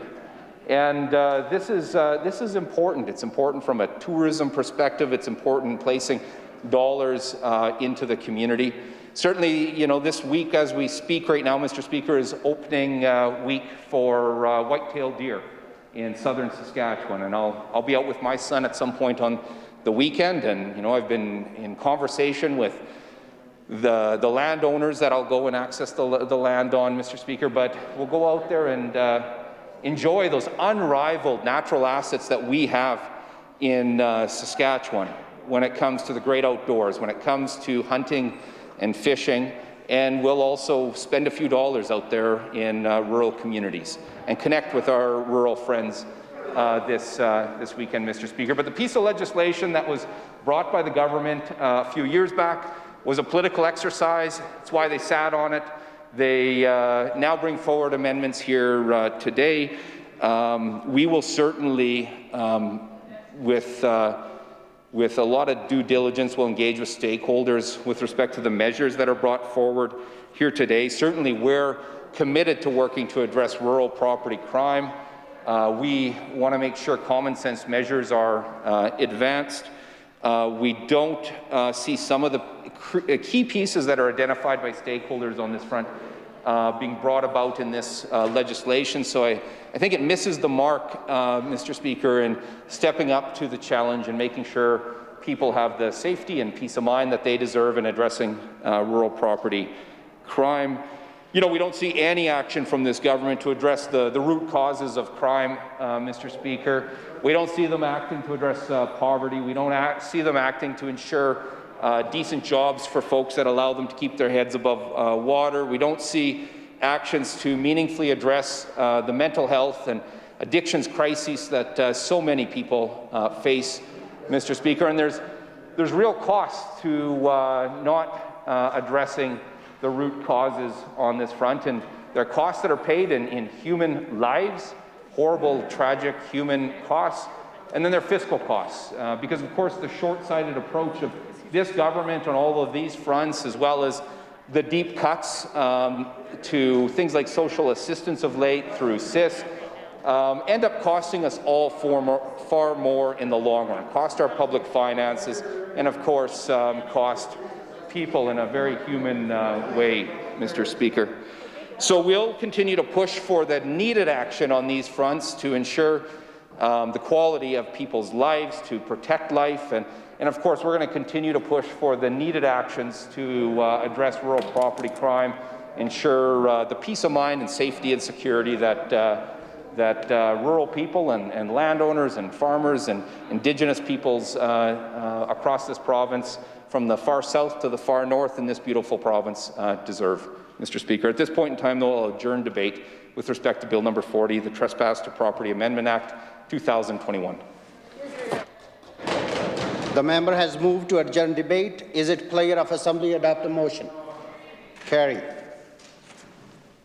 Government orders adjourn debates. Item number 4, resume debate on the second reading motion for Bill number 41, the Legislation Amendment Act 2021.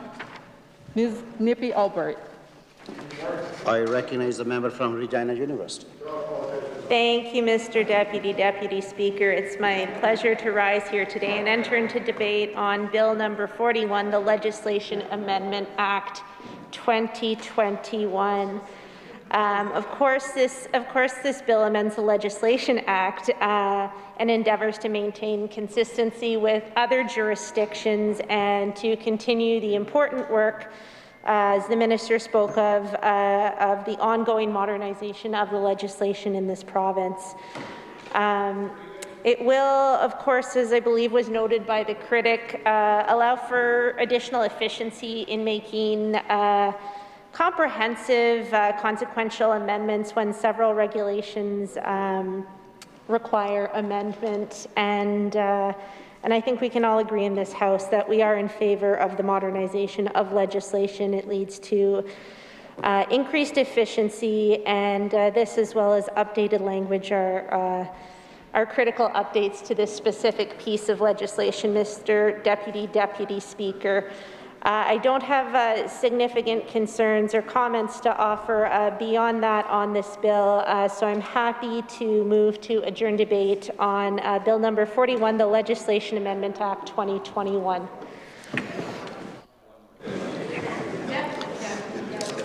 The member has moved to adjourn debate. Is it pleasure of Assembly adopt the motion? Carried. Government orders adjourn debates. Item number 5, resume debate on the second reading motion for Bill number 42, the Statute Law Amendment Act 2021, number 2. Ms. Nippy Albright. I recognize member from Regina Elphinstone Centre. Thank you, Mr. Deputy Speaker. It is a pleasure to be on my feet to enter into debate on Bill number 42, the Statute Law Amendment Act 2021. This bill contains some more mundane and more significant housekeeping changes, focuses on updating language, modernization, and I was, though, struck that this bill updates language with respect to references to members in this House from, such as Section 15, where the term his is being replaced with the members in recognition of the fact that not all individuals sitting in this House are men, Mr. Speaker. What's next? Exactly. What's next? So just sitting here preparing to provide some brief comments on this bill, I did do a cursory count of that breakdown, Mr. Deputy Speaker, because I think it bears acknowledging. And I was quite heartened to see that on this in this opposition caucus, we have 67% of our members are women. That's a fairly spectacular number, I have to say. And I have to say that the numbers on the opposite side, the government side, the folks that are making legislation and calling shots and deciding policy across this great province, that number is under 20%. Now, I did a cursory count, so I might be wrong about that. I believe that the loss of the member from Saskatchewan Rivers took that government below the 20% mark. So that's actually a pretty shameful amount, Mr. Deputy Speaker, and I would hope that that's something that this Sask party is taking on within its ranks. But I will also note that coming in here today, I glanced the proceedings on the television. The Premier was on his feet speaking, and all of the members that were within the camera shot behind him were women. And, I found that to be curious and not at all representative of the makeup of that government. But I guess that's a positive angle that they want to broadcast to the province. I'd suggest that instead of working with the camera angles, they just, do better and champion some women to join their ranks, because we know that the decisions, that the perspectives that women bring to office are different. Often different. They have distinct political interests from those of men. And I reflect on these things often, Mr. Deputy Speaker. I'm very happy to be expecting my second child in January.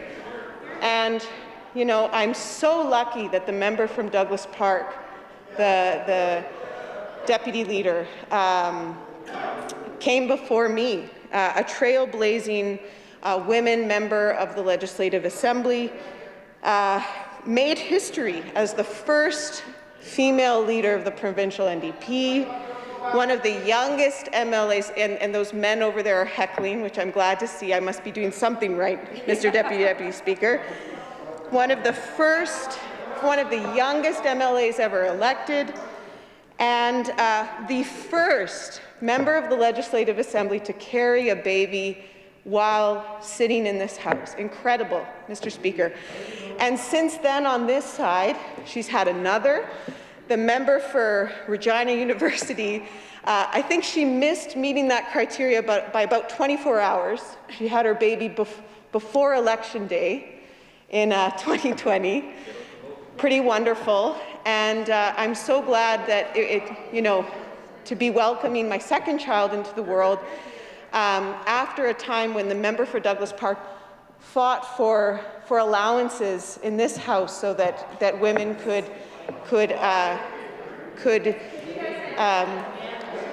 that was a change. The Minister of Education seems confused on this point, but there were actually no allowances for maternity leave within this House before the member for Douglas Park fought for that change. So they're very defensive on that side of the House, I'll note, Mr. Deputy Speaker. The other thing I'd also like to note that there are many folks that have sat in this House that are parents, not just mothers, of course, and that work takes a toll. And I'll make reference to my colleague Danielle Chartier, who was quite public about the challenges of being a parent and holding public office. And I want to take this moment to recognize my partner, my co-parent, my co-pilot, who's taking a parental leave from his work to support the work I do here. So this may seem like mundane housekeeping, but you know, I was really struck by that. Wow, we still had language in our legislation that referred to the members of this House as him, and it's just so important that we encourage women and other diverse voices to run for office so that this House can reflect the people out there, the people we serve. And you know, the data does suggest that when women are in office, they focus on different things. They're more likely to work to protect the environment. They're less likely to adopt a tough-on-crime agenda. They're more likely to support investments in our social safety net, in our economically disadvantaged, because they're more likely to live in poverty, to be single parents, to be working low-wage jobs, to be in retail, to be relying on childcare, to be relying on long-term care, because of course the care of elderly parents so often falls to them. They're much more likely to want to invest in education, childcare, and they're more likely to feel the economic impacts of the bad times. You know, we heard about the She recession during COVID-19. That pandemic disproportionately impacted women often. So it's not just about words and language and representation. It's about the substance of what women can bring to the table. And really, and I'm just going to wrap up my comments on this bill, Mr. Deputy Speaker, but it struck me in reviewing this data, which I was aware of, but it was nice to be reminded of it, how much the priorities that are often brought to the table by men in elected office were reflected in our speech from the throne. That is a list of priorities that is predominantly determined by a government that is made up by a caucus that is dominated by men. And so we see that reflected in the policy that's being championed by this government. Protection of the environment, investments in education and childcare, in the social safety net. These are the things that we'd like to see. So with that, Mr. Speaker, I will move to adjourn debate on Bill number 42, the Statute Law Amendment Act 2021. Hear, hear. Hear, hear. The member has moved to adjourn debate. Is it pleasure of Assembly adopt the motion? Agreed. Carried. Adjourn debates, item number 6. Resume debate on the second reading motion for Bill number 43, the Royal Saskatchewan Museum Amendment Act 2021. Mr. Love. I recognize member from Cumberland. Thank you, Mr. Deputy Speaker, to join in on Bill number 43, the Royal Saskatchewan Museum Amendment Act 2021.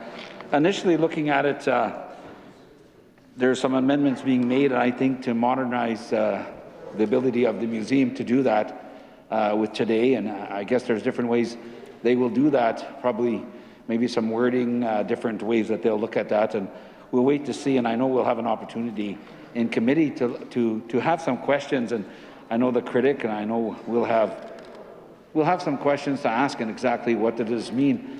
But I noticed another part to this amendment that this bill it's going to allow the museum, from my understanding, I'm sure we're going to have a few questions about this, to generate some revenue, it looks like, to have the ability to make sure that they generate some revenue. And I don't know if it's the fees, if there's certain things that they can do that they didn't have the ability to do before.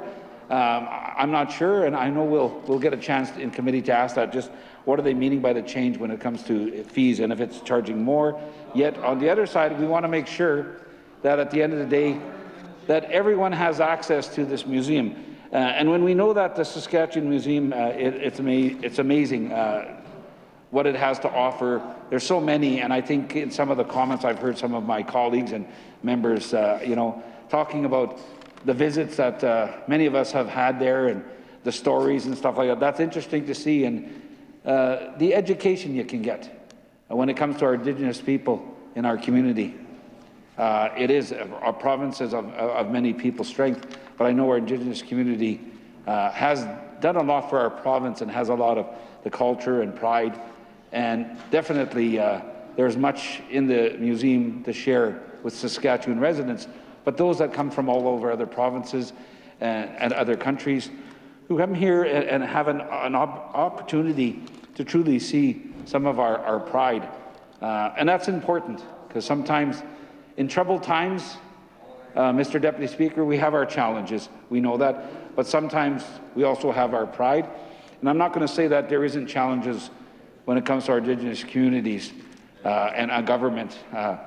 We hope we can work together, and I know our Indigenous leaders do that, but it shares something. And their stories will tell about the way government has treated Indigenous people in this province and how government has not treated Indigenous people in this province. So there's different ways that that's used, and someday, you know, some of the stuff that has gone on in the past 2 years that I'm aware of, maybe that'll be in the museum. And I'm thinking about somebody like Tristan DeRocher, what he has done to bring awareness, and Walking with Our Angels, Men of the North, groups, organizations, people who came forward. That's something that needs to be talked about in history, that it took us so long to get a bill passed when it came to suicide 3 times. And maybe that's some of the history, not proud history, but it's history. It's what actually happened. You know, and I could talk more about that, but just the amendments that this bill is making, and we're referring to, and I think about a museum, and I think about the pride, and I talked about that, Mr. Deputy Speaker, but there are also things that we're not proud about that our province has done. Our governments can change that. You know, the Sask Party government can change that, can do things better, and I've encouraged that, and I will encourage our backbenchers, you know, to remind them they have a strong voice, and I hope they use that so that when the changes come, it's the right changes, and we can do the things that we need to do for our province. And I don't want to get away too much from the bill that I'm talking about, but it gave me a good opportunity to use examples of what's gone on in this province. That is some things that we're not proud about, but unfortunately we can talk about them, and they have to be talked about, and don't forget about them. Don't hide. So many times, Mr. Deputy Speaker, we want to hide it, but the museum has an opportunity, I hope someday, to share some of the stories of what we have to deal with as Indigenous people.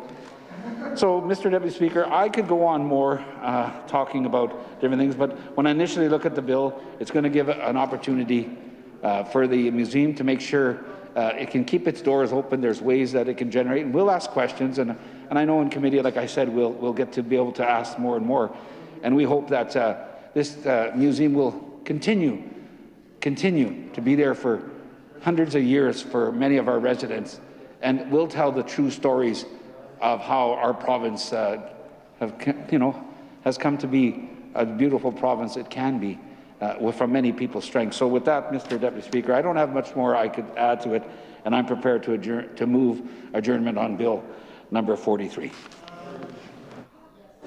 The member has moved to adjourn debate. Is it pleasure of Assembly to adopt the motion? Carried.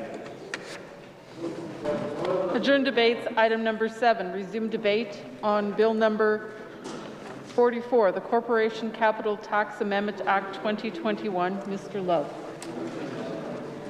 I recognize member from Saskatoon, Newton. Thank you, Mr. Deputy Speaker. It's an honor to stand here today and enter into debate on second reading for the Corporation Capital Tax Amendment Act 2021, Bill number 44.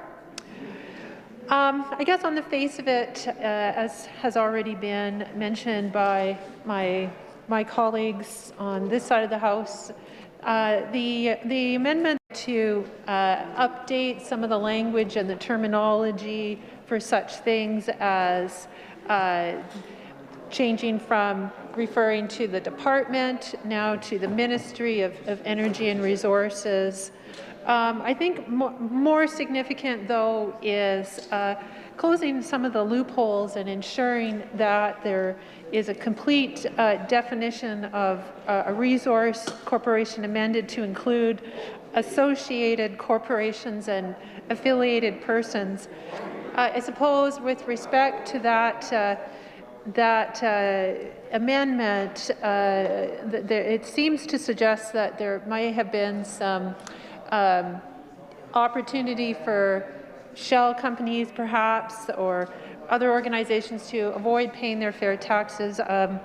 It's not clear to me the extent to which this bill has been consulted upon, or the origins of or the debate around that amendment, but certainly at any point when we can ensure that we add more clarity to legislation to ensure that we capture those entities that are generating revenue as part of a conglomeration or a resource corporation, that there isn't these opportunities to avoid paying a fair share of taxes.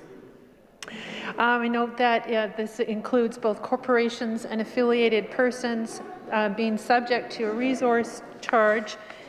And I did note in the explanatory notes with respect to that the resource surcharge is an additional tax to the corporation capital tax and is only payable if it exceeds the corporation's corporation capital tax calculation. So there's quite a bit of technicality, I think, in this in terms of understanding at which point this applies, but certainly, as I say, ensuring that there's added clarity, and if indeed that is giving the clarity that is needed to remove any ambiguity, I'm sure that our critic for this area will be looking to seek that clarification and understand how that language is intended to achieve the intended results. I would note that in identifying the housekeeping amendments in terms of the terminology and the reference to ministry versus department, that I think there's other opportunities for updating terminology elsewhere in legislative statutes. I know when looking at related to the resource sector in particular, that we have an Oil and Gas Conservation Act that obviously applies more broadly than to just oil and gas, as members opposite were referring to earlier today. We now have solution mining for lithium, for potash, for helium, and other critical minerals. And I hope that we'll see similar kinds of housekeeping updates to, reflect the direction we need to be moving in this province to diversify resource extraction and remove any kind of confusion that this kind of outdated terminology is creating in terms of its application to all types of mineral and resource extraction. Of course, Saskatchewan has a bounty of resources that contribute to our success and our strength as a province. It's important that we're able to attract investment, not least of which was the recent decision by BHP to move forward with their conventional mine near Jansen, because it contributes jobs and revenue to our economy, which we need so in such an important way. And yet at the same time, we want to make sure that there is that fair bargain. And as I had mentioned in my response to the throne speech, that is something that I've been very disappointed we haven't seen a better fair shake for Saskatchewan people when it comes to ensuring that there is that sharing of revenue. And certainly as it relates to this Amendment Act, any small thing that it can do to ensure that corporations are paying their fair taxes is welcome.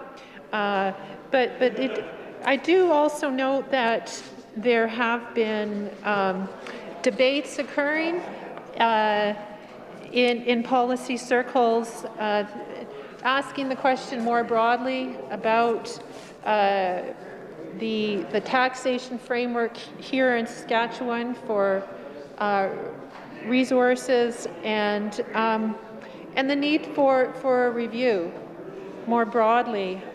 There's an interesting article written by Jim Marshall of the Johnson-Shoyama Graduate School of Public Policy.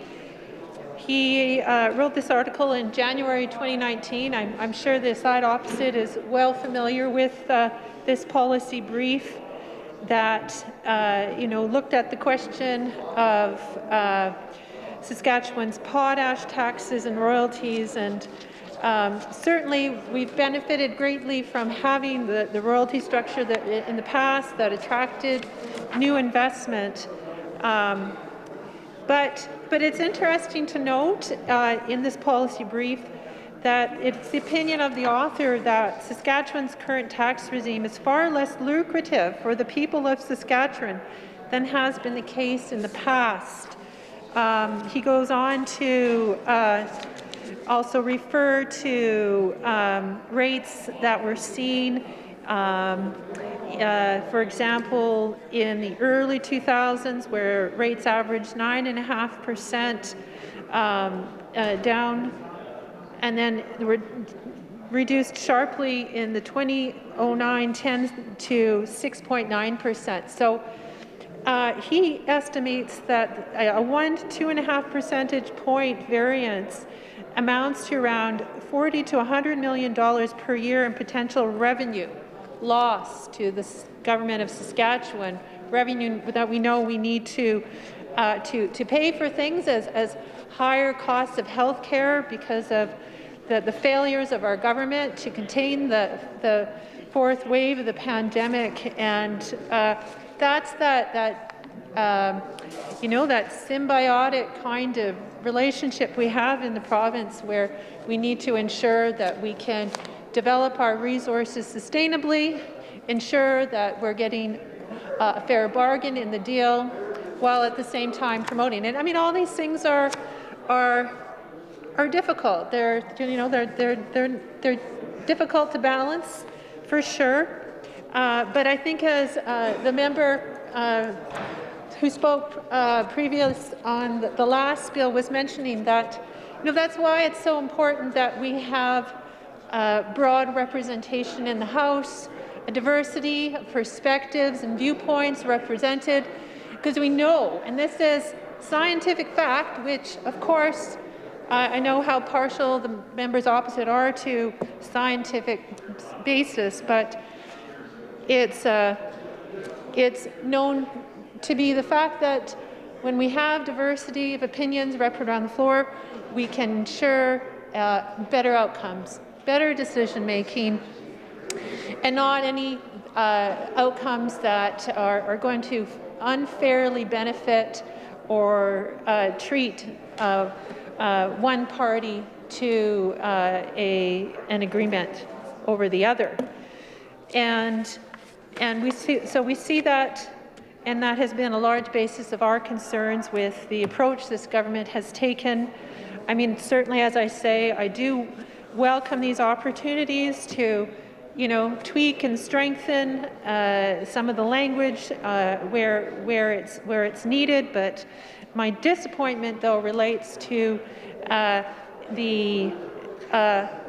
what's not included here, and that's a more fulsome debate on what would be fair for the people of Saskatchewan when it comes to sustainably developing our resources here in the province, and ensuring that we can have the revenues to ensure a good quality of life for all Saskatchewan people, jobs, The Speaker, of course, will know that I've benefited greatly, myself and my family, from that sector, and I want to see it flourish. I want to see it continue to be part of what makes Saskatchewan great.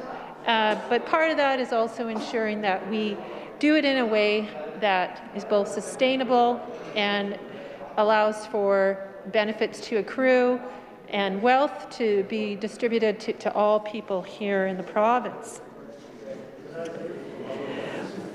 I'm sure that our critic for this bill will have far more to say about this, including asking about the extent to which this bill was consulted, who in fact has been consulted on the bill, and whether or not it reflects the interests and the values of everyday Saskatchewan people. So with that, I will move to adjourn debate till tomorrow and conclude my remarks. Thank you, Mr. Member has moved to adjourn debate. It is a pleasure of the Assembly to adopt the motion. Carried.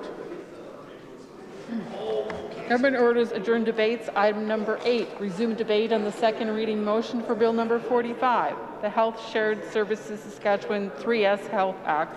Mr. Love. Recognize a member from Regina University. Thank you, Mr. Speaker. It's, as always, my pleasure and honor to rise and enter into the discussion around this legislation. This legislation, of course, being Bill number 45, the Health Shared Services Saskatchewan 3S Health Act 2021. Read the Minister's introductory comments on this legislation and do understand many of the updates in this legislation are what we so commonly refer to as housekeeping updates, with the purpose being really to centralize and improve some of the standards for healthcare in here, which are of course welcomed. You know, the Act also speaks about some of the changes as well to 3S Health services, and you know, I understand there's been some significant good work done, especially during the pandemic, as the organization has been forced to adapt to the ever-changing situation. I understand there was that redeployment really to add additional focus on procuring PPE for our stressed healthcare sector. And of course, you know, in some cases, Mr. Speaker, centralization can be beneficial, you know, when it can lead to some shared costs and bulk purchasing opportunities. And this legislation, of course, does speak to the nature of 3S Health and opportunities and the procurement programs that are mentioned here. You know, as we've talked about previously, and some of my colleagues have mentioned, this is good, Mr. Speaker, especially some of the work around procurement, but of course it's important to maintain that clarity and transparency around the procurement processes, whether it's for PPE or you know, something as mundane as photocopying and printer services, Mr. Speaker. I expect the critic will have many more comments to enter into this legislation or enter into this discussion, and we will be, of course, you know, watching closely as government moves forward with this. And I know both the critic will have more to say, as well as likely some stakeholders and interest from members of the public. And you know, Mr. Speaker, in order to assist in facilitating that work and allow some of my colleagues to ensure that they have the opportunity to have further discussions on this bill, I am prepared to move to adjourn debate on this bill number 45. The member has moved to adjourn debate. It is a pleasure of the Assembly to adopt the motion. Carried. Adjourn debates, item number 9. Resume debate on the second reading motion for Bill number 46, the Legal Aid Amendment Act 2021. Ms. Mowat. Recognize the member from Regina Rosemont. Thank you, Mr. Speaker. It's a pleasure to be on my feet here today, get a bit of a workout, and up to be able to speak in this assembly is a real honor, Mr. Speaker. I know that my colleagues across have identified this as well. They're all happy for me, they tell me. I'll be brief with respect to my remarks for Bill number 46, the Legal Aid Amendment Act 2021. I know our critic, our very able justice critic, is engaged in consultations on this front as we speak, and that she'll continue to be engaged on those fronts and make sure that any concerns with this legislation are brought forward, as well as any ways to improve this legislation and make sure that we're supporting the important work of legal aid and supporting access to justice, Mr. Speaker. And so I know she'll engage in that work. I think of some of my colleagues, though, this is work that motivates them, ensuring access for people in our province. And far too often, there's not access to the legal system or access to the justice system, and the support and resourcing of legal aid itself has been a serious problem under this government, as well as other systemic challenges and issues that deny access to the justice system for far too many in this province. I can recall meeting the member for Douglas Park years ago when she was a lawyer, and at the time working for the Pro Bono Law Society. And I remember being just so impressed by the work that she was taking on, as well as some of the reforms and some of the pushes that she was calling for to ensure access to the justice system for all and to address the many barriers that exist. I know the member as well for Regina Elphinstone Centre fought hard for her clients and for the people as a legal aid lawyer, and did important and good work on these fronts. So I've got colleagues that understand how many the barriers are with respect to justice for far too many in this province, and they're strong leaders in calling for reform and change to ensure access to justice. And certainly we need to make sure that that we're addressing those things through changes in legislation. I'll leave the consultations to our able and strong justice critic on this front, the member for Douglas Park, and I know she'll be bringing forward any of the concerns out of those consultations, as well as ways to improve this legislation. With that being said, at this time I'll adjourn debate with respect to Bill number 46, the Legal Aid Amendment Act 2021. The member has moved to adjourn debate. It's a pleasure of the Assembly to adopt the motion. Carried. Adjourn debates, item number 10. Resume debate on the second reading motion for Bill number 47, the Highways and Transportation Amendment Act 2021. Ms. Mowat. Recognize the member from Saskatoon, Nutana. Thank you, Mr. Speaker.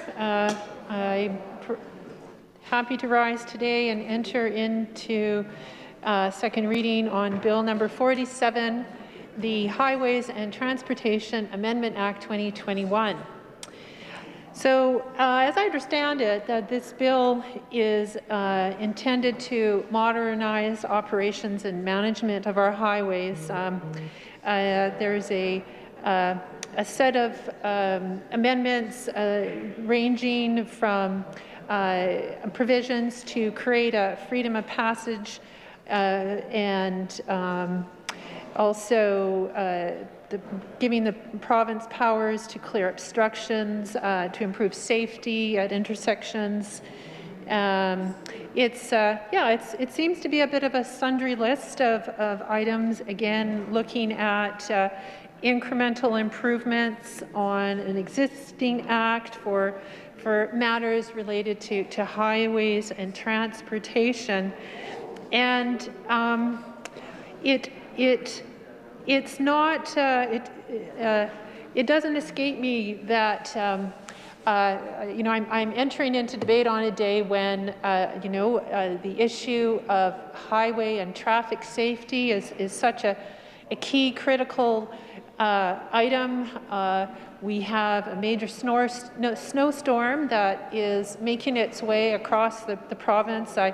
I was just looking at my alerts on the Saskatchewan Emergency Services app, showing the central part of Saskatchewan blocked out in yellow because of severe snow and wind that's going to be affecting our transportation system, our highway system. And it just really highlights that importance of ensuring that we have public safety assured on our highways, that our infrastructure is sound, that we have the right kinds of protections in place, and signage and safety limits posted, et cetera, so that particularly at times such as these, when winter travel is particularly hazardous, that people are experiencing a reduced risk. I mean, of course, I'd be remiss if I didn't say that at times such as this, the first go-to would be to not travel at all, of course, and certainly we've seen a number of alerts recommending just that, but certainly at in the winter season in particular, and in these shoulder seasons when we have such a variable weather with freezing and thawing and icy road conditions, it's so important that we have good policy, good legislation, good infrastructure on our highways so people can travel safely. And whether that's as personal travel with private vehicles, or we're talking about commercial vehicles and their movement across the province, we want to make sure that that people are safe. I did note, there's a number of things I want to bring up in relation to that, because it's such a critical issue right now. I want to make mention of the fact that right now in British Columbia, they've had major highway systems eroded, collapsed, be washed out by severe weather events in that province, cutting off not just the transportation for people, but for goods and services as well. It's, I think it is really driving home the point around the vulnerability of highway infrastructure with the more wild weather that we are experiencing now because of climate change. And Saskatchewan isn't immune to those similar kinds of threats to its infrastructure. Obviously, BC is a, they have their own regional threats with high rainfall events and mountainous terrain. Obviously, their geography is very different. The threats that have been increasing here in Saskatchewan because of climate change are different. We have a different climate. We have different geography and regional considerations, but nonetheless, infrastructure vulnerability is certainly a major concern. It's a major issue. It does get some passing acknowledgement, of course, in the government's resilience plan, where we see there being an increase in the culvert size from 600 to 900 millimeters to be able to handle greater rainfall events. So that is a new provincial flood standard to prevent roads from washing out here in Saskatchewan. So maybe different scale or scope than what BC has been experiencing, particularly this fall season. But here in Saskatchewan, of course, these are matters that need attending to as well. And I'm sure that there will be the need for further kinds of amendments going forward. It does kind of raise a question in my mind in terms of the extent of public consultation, a consultation with experts to ensure that as we modernize and ensure that our legislation is keeping up with the times and with current threats, that we're hearing from a broad base of stakeholders and experts to ensure that our roadways remain safe and that their integrity remains intact as well. It seems to me also that some of these amendments are in response to the Humboldt Broncos bus crash of 2017. And it's good to see that there is some changes around the definition for intersections and impeding lines of sight at intersections. You know, that there's the ability to also have automated technology for commercial vehicles and enforcement there.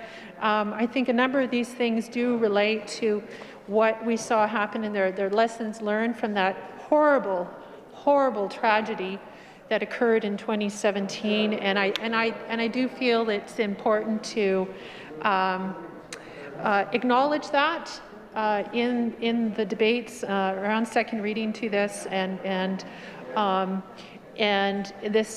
that incident was such a tragic reminder about you know, the consequences of inadequate legislation and safety measures, enforcement measures, signage, and training for commercial drivers, all of those things that would have been lines of defense in preventing a very significant and serious tragedy here in our province.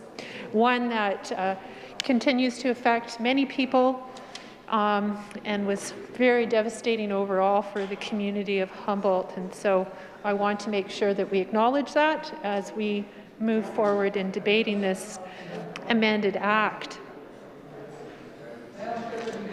So as I say, highway infrastructure is the lifeline for our province. It's what ensures that we can travel freely within the province, that we can work and see our families. We can enjoy the many natural areas and recreational opportunities around our province, and for a province as vast and as beautiful as Saskatchewan, but with such a sparse population, it does mean that people are traveling great distances on our highways, and it's so important that they're able to do that safely.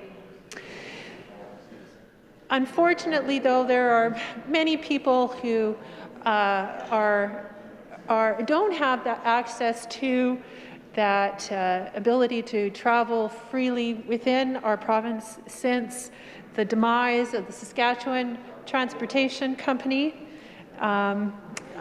due to this government's short-sighted thinking. Back about the same time as that horrible, unfortunate event that I mentioned previous. It happened a couple years prior to that, but so many people are unable to see loved ones, attend medical appointments, enjoy all that this beautiful province has to offer due to a system here in the province now that is, disadvantaging those who are of limited economic means and unable to have a personal vehicle, either by want or lack of personal means. And I think when we're talking about transportation safety, that we not forget about that either. That there's many people who are unable to travel freely about this province on these important arterial roads around our province, and certainly it's something that we've committed to restoring when we form government. I mean, certainly, geography defines us as a province, no doubt, no doubt. It's a vast province, and we're very far from markets, and highways are so important to have access to markets beyond our borders. And I think it's important to recognize that, and it's important to see that we continue to modernize highways and transportation legislation to ensure that we continue to have access for our commercial sector, but recognize too that those provisions are increasingly under threat from extreme weather. I also want to mention that the transportation sector contributes 15% to our total greenhouse gas emissions. We know that it's the largest contributor nationally, but here in Saskatchewan it doesn't quite meet the top categories. And I thought it was interesting in the Act that it talked about removing some administrative burden related to vehicle wreckage and some tax consolidation in that regard. And I think this is an important time to also remind members of the punitive measure introduced in the spring session that came into force October 1st with a surcharge on electric vehicles. As we look to move forward and modernize our transportation system here in the province, ensuring that we're incenting and encouraging Saskatchewan people to move towards electric vehicles, that we're building out that infrastructure, that it's both on the one hand very disappointing that that surcharge was introduced at a time when we needed to be sending different signals to the marketplace, while at the same time I don't see anything in this bill to address the need for greater electric vehicle infrastructure. So that's doubly disappointing. But on the topic of the removal of fees for auto wreckers, I think that that's a good development. I hope that it will encourage some of the boneyards and graveyards of auto wreckage that we know sort of is littering the landscape across Saskatchewan, that we'll see some of that, that it'll remove some barriers and see some of those vehicles be recycled, cleaned up. Of course, there's other attendant issues with that related to leaking car batteries, that sort of thing. I'm not sure if that issue was addressed with the consultation that occurred around these amendments, but it is certainly a very important issue, particularly as it relates to protecting source water. Obviously, another issue that I am very greatly concerned about and focused on. I mean, all these things, it's kind of funny how they all connect at the end. We can talk about highways and transportation and then vehicles and contamination from old batteries. But there it is. It is all connected, and you know, at the end of the day, we do want to see reliable transportation infrastructure to both grow our economy and ensure a good quality of life here in Saskatchewan. The amendments that have been proposed here, I think, are going to go part way to achieving that goal. I think that there's some other issues I've raised here today that perhaps need to have a closer look to ensure that, particularly when it comes to infrastructure vulnerability, that we truly are addressing the concerns there in terms of roadways being safe from freeze-thaw cycles and major events. And again, I'll maybe end where I started, particularly in reference to the road conditions that are quite hazardous. This week, I'll be, of course, returning home to Saskatoon on Thursday and hoping for good road conditions that day. I'll be relying on the Saskatchewan Highway Hotline to provide me with good, up-to-date information about the status of the highways here in Saskatchewan before I make my travel. And I did have a look at the Highway Hotline a little bit earlier this afternoon just to see what the state of our road conditions around the province are like, and there was a lot of yellow on the screen again. The Highway 11 between Regina and Saskatoon was looking pretty good, but then as you kind of went out from that, radially it starts to get a little more yellow on the map, showing that there, you know, it's starting to be quite hazardous out there. And on that front, when we talk about modernizing, I'm hoping to see an app to download onto my phone. Right now, it's just a website. I find that sort of surprising. Maybe there's something we could do about that, if anyone's listening on the other side. But I'll just maybe conclude by reminding folks that the weather is quite poor right now. Road conditions are bad. Travel is not recommended. So please avoid travel if at all possible, and stay safe. Make sure you're prepared if you're heading out on the roads. And with that, I will conclude my remarks and adjourn debate on this bill for today. Thank you. The member has moved to adjourn debate. It's pledged to the Assembly to adopt the motion. Carried. Government orders adjourn debates. Item number 11, resume debate on the second reading motion for Bill number 48. Amendment Act 2021. Ms. Saar. Recognize the member from Saskatoon University. Thank you, Mr. Speaker. I'm glad to offer my comments on behalf of the official opposition with respect to Bill 48, the Public Health Safe Access to Hospitals Amendment Act 2021. This bill allows for 50 up to 150-meter safe access zones around provincial, regional, district, and community hospitals. The stated goal the government wishes to achieve through this bill is to protect the public, patients, and healthcare professionals from harassment via sidewalk protests.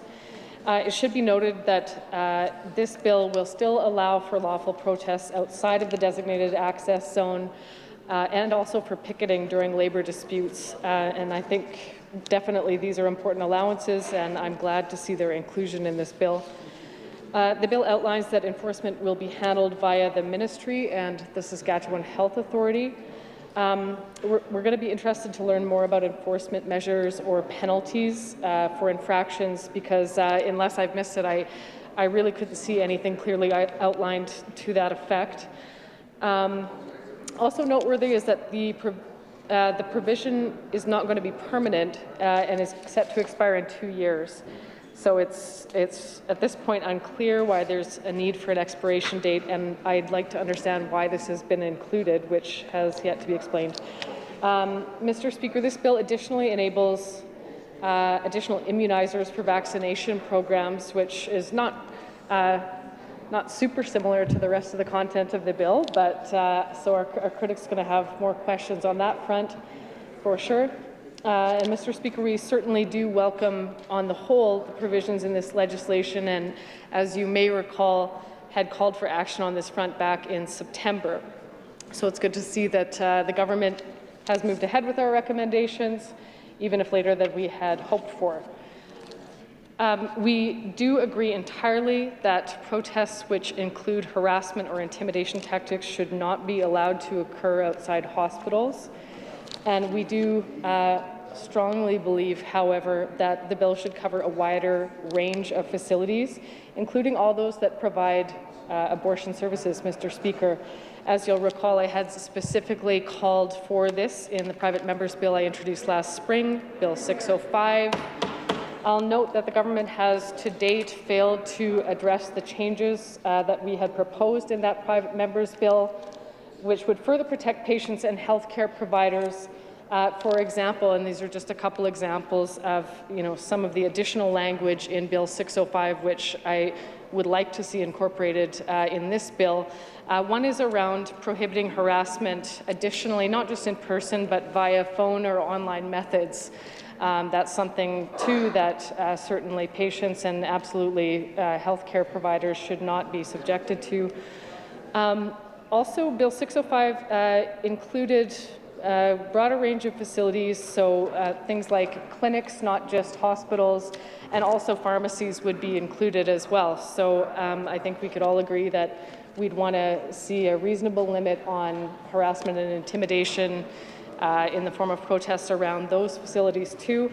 Another example is Bill 605 laid out clear penalties for infractions for people that knowingly breached the access zones. So as I said before, I haven't seen that outlined in this bill. Perhaps I've missed something, but those will be some questions that we'll want to ask. I do see some of the language here appears to be almost cribbed word for word out of my bill, which I'm flattered by. So I mean, I'm not sure why the government has taken such a great liking for the language from my bill, yet still refuses so far to pass that bill.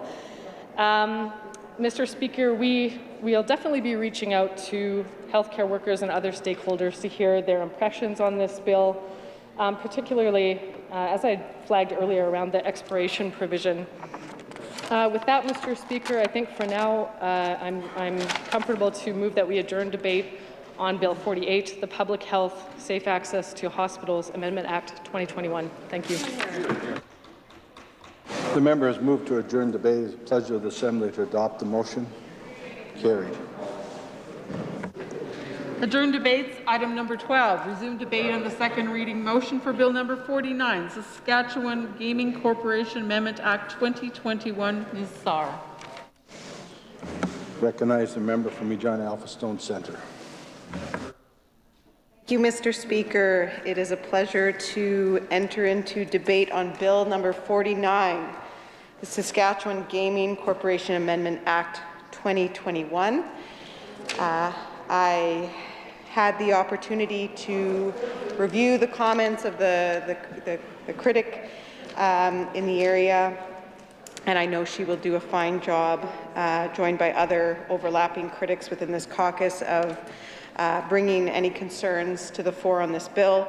I will note that this bill creates a 50-50 revenue sharing agreement between the Government of Saskatchewan and the First Nations Trust.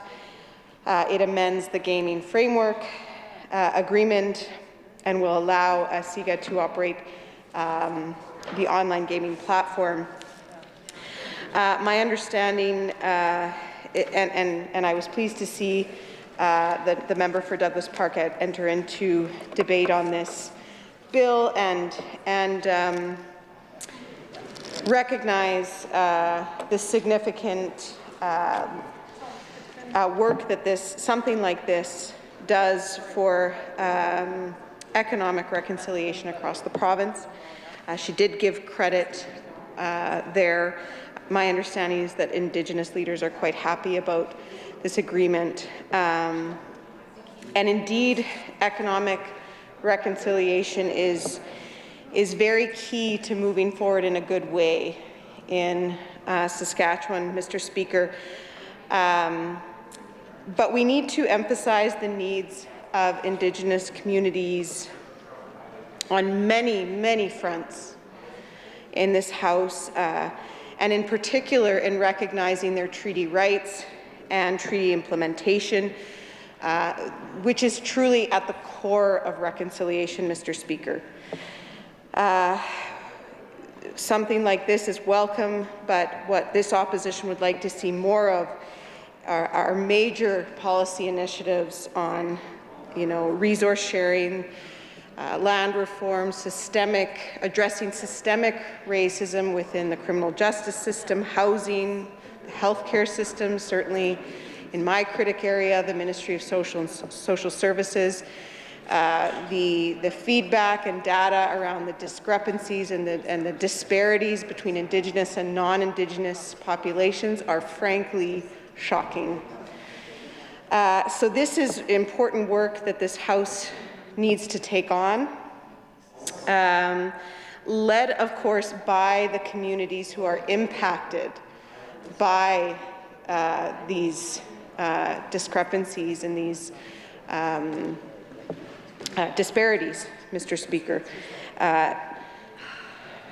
Urgent action across the board on reconciliation is needed, not just on economic reconciliation, and so I would be remiss if I didn't focus on that in my response to this bill, Mr. Speaker. We have to do more. We have to do better to address the historic injustices and ongoing injustices that have been the direct result of the colonial project here in Saskatchewan, which we know is ongoing. So with that, Mr. Speaker, I really don't have much to say on this bill in particular, that my colleagues who, the member from Saskatoon Centre, the critic that's already addressed the bill, I know will canvass in more detail, and I look forward to hearing from them on this bill. And with that, it is a pleasure to move to adjourn debate on Bill number 49, the Saskatchewan Gaming Corporation Amendment Act 2021. The member has moved to adjourn debate. It is a pleasure of the Assembly to adopt the motion. Carried. Government orders adjourn debates. Item number 13, resume debate on the second reading motion on Bill number 50, the Traffic Safety Amendment Act 2021. Ms. Saar. Recognize the member from Saskatoon Centre. Thank you, Mr. Speaker. Again, it's a pleasure to rise again and offer my initial comments on this bill, number 50, the Traffic Safety Amendment Act 2021. I've read this, and it's really good to see that we're looking at being more stringent in how we deal with folks that are putting other people's lives in danger and themselves. So this bill that's providing the authority to suspend immediately driver's license and impound vehicles for those that are charged with stunting, racing, and excessive speed, I think that's really good. And also allowing the suspended drivers to take part in the evaluations. And the other thing that was most surprising was, and I think this is great, that all the road signs, including the municipal speed and road signs, are being brought into legislation, and that all these road signs will be considered lawful. I was quite surprised to read that it wasn't. You know, I thought, wow, like when you see a speeding a sign on the road and you think, okay, that is the law. But I was surprised to find out that, yeah, it wasn't.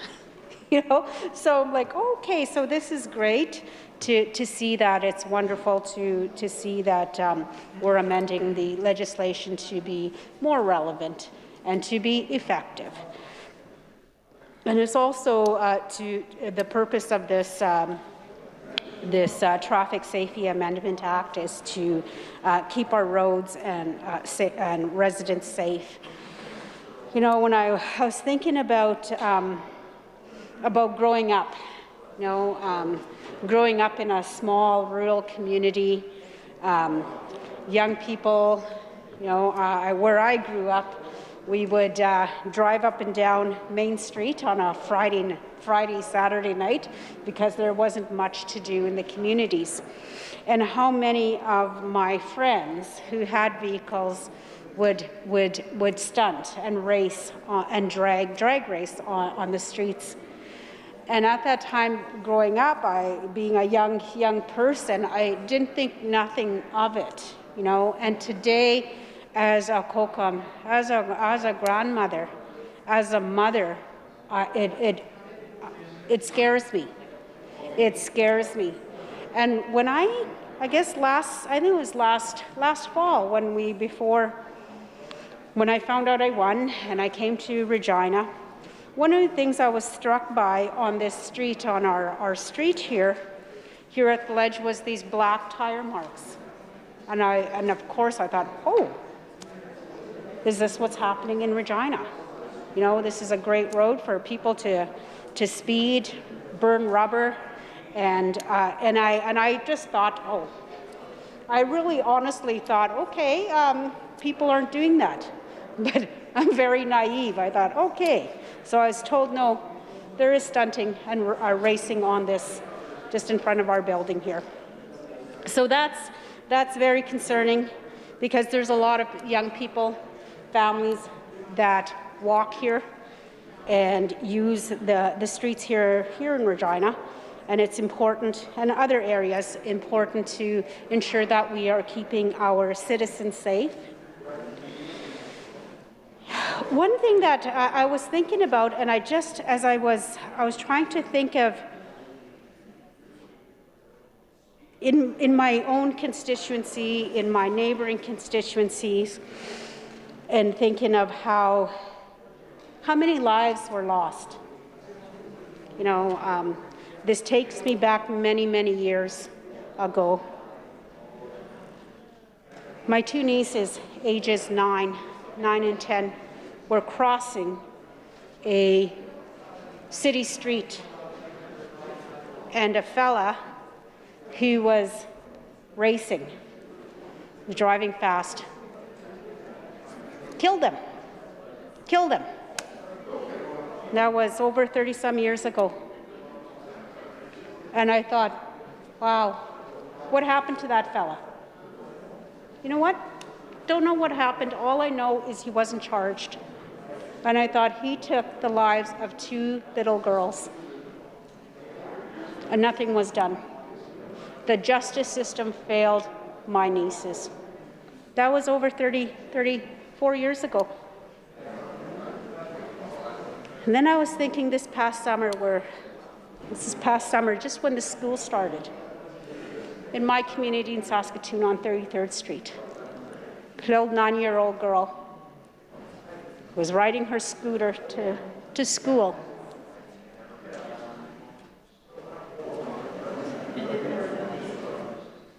Somebody that A, wasn't paying attention, was speeding,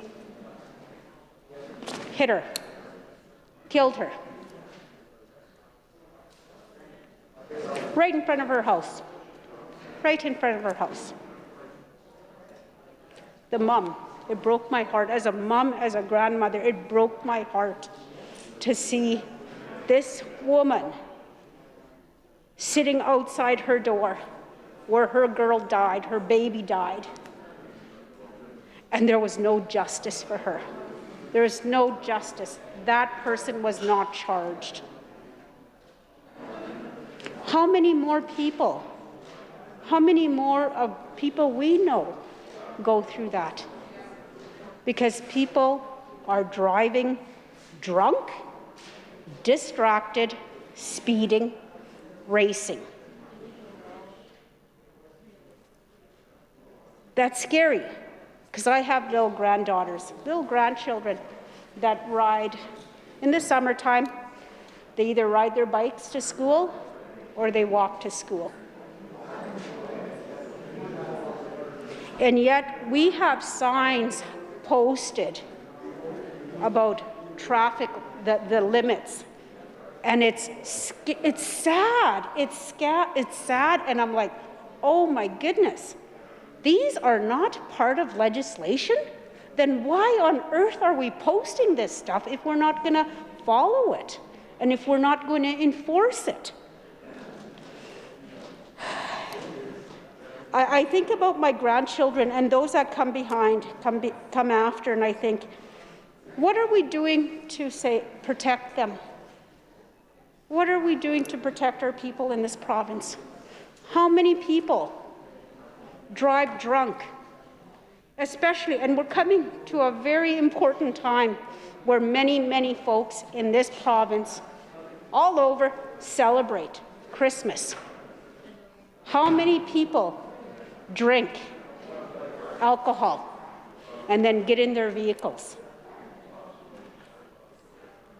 How many people's lives are being put at risk? You know, a few years ago, when I talk about, these are my lived experiences that I talk a lot about. I think I was an undergrad or maybe a master's, a grad student at the time, and we had a Christmas event. It was at a nice bougie place, and all the political poli-sci students were invited to go. Women, it was about for women, and I went. And I don't drink alcohol, haven't since I was 18 years old, so I was like, I'm going to go and have fun and schmooze and so on.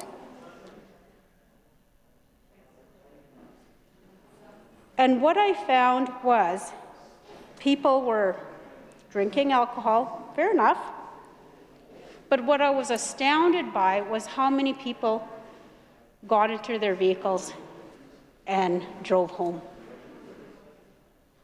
I was astounded by that. And I actually had thought at that time, I didn't follow through with it, the thought crossed my mind, why don't I phone the police to just park their car in front of these buildings where we celebrate Christmas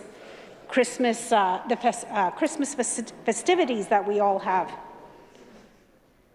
I'd be curious to know how many would be caught and charged. You know, when I think back to those, my little granddaughters, not my granddaughters, my nieces that died, that was very traumatic. It's a very traumatic event and changed our lives forever. That person who sped through that street without a care in the world, that killed my nieces, their vehicle wasn't impounded.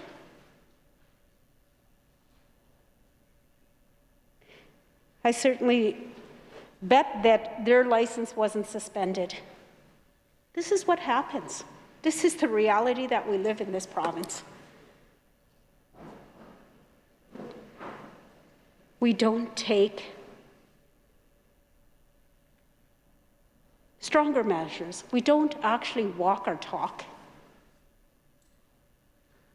How many people are going to die because of people that are being irresponsible? Stunting and racing. When my youngest brother graduated, I went to his graduation.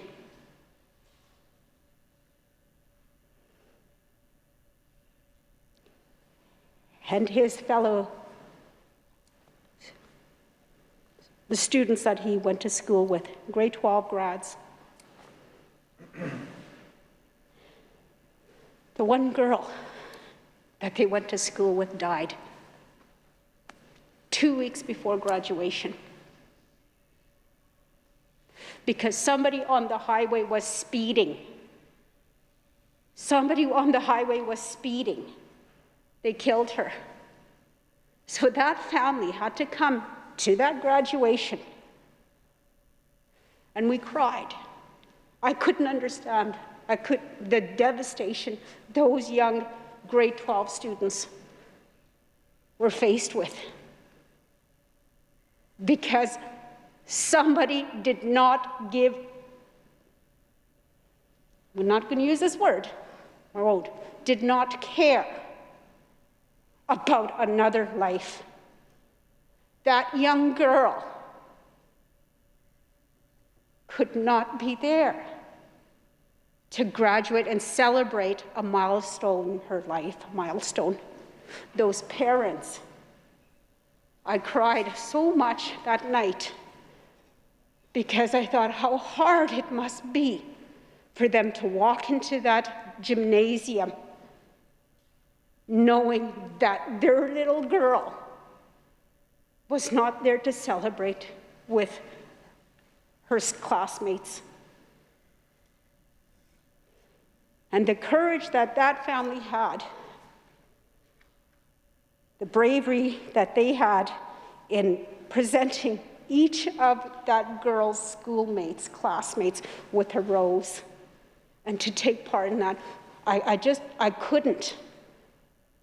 could not imagine, I couldn't imagine the pain that they were going through because somebody did not pay attention and was driving fast on the highway. And just like that, that young girl was dead, gone. That family's life was changed forever. So when I think about this, we need to walk our talk. It still blows my mind how we have signs we have signs that are not law. Like, whoa, like, and thank you. Like you know, I'm a learned person, and to know that, oh, the municipal speed and road signs are not in legislation. So it's the autonomy is up to the individual, the police officer that's pulling over somebody, to decide whether or not they charge that person. You know, I'm all for keeping the roads and our community safe. And to have this it's just absolute, like I'm glad we're doing things that are looking at keeping our citizens safe. Back to that young girl that was killed riding to school on her scooter. Where's the justice for that family? To have your 9-year-old baby ripped out from you, just like that. I went to that memorial. I have grandchildren. My one granddaughter is 8 years old. And I thought, I cannot imagine my little granddaughter being killed because somebody's driving fast and careless and not paying attention. Sad thing, there was no justice for that family. That person that ran over that girl and killed her did not get charged. This is what we deal with here. And as legislators, think about the people whose lives are changed forever. My heart breaks for that young lady because there's no justice for her. All she got was bury your daughter. But there was no justice for her. How many people must die before we as legislators pay attention and wake up and do something so that we keep our citizens safe, keep our little kids safe? Those school zones we have,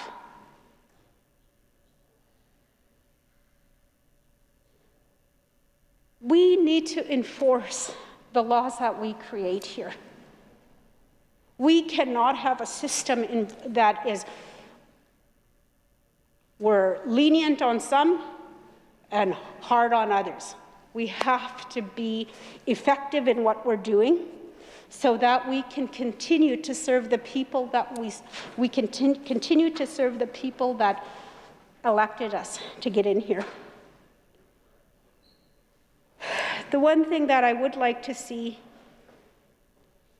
in this is who are the people that is being, who are the stakeholders that they're reaching out to?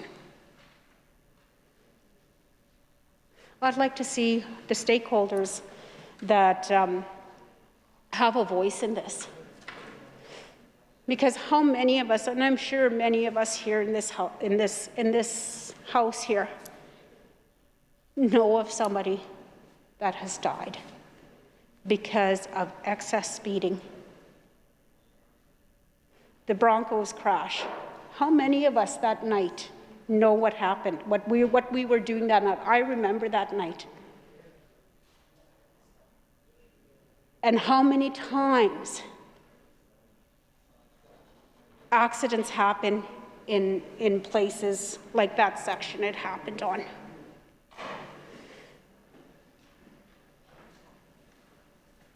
I think about that night. And I was with my friends that Friday night when that happened. And we started talking about how many times in our lives and the people that we know that excess speeding, undue care and attention has cost the lives of our loved ones, our friends.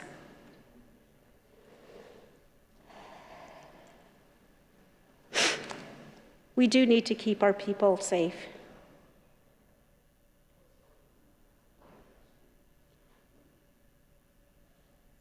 I'm not going to apologize for my emotions. They are, I take all of me wherever I go. And I'm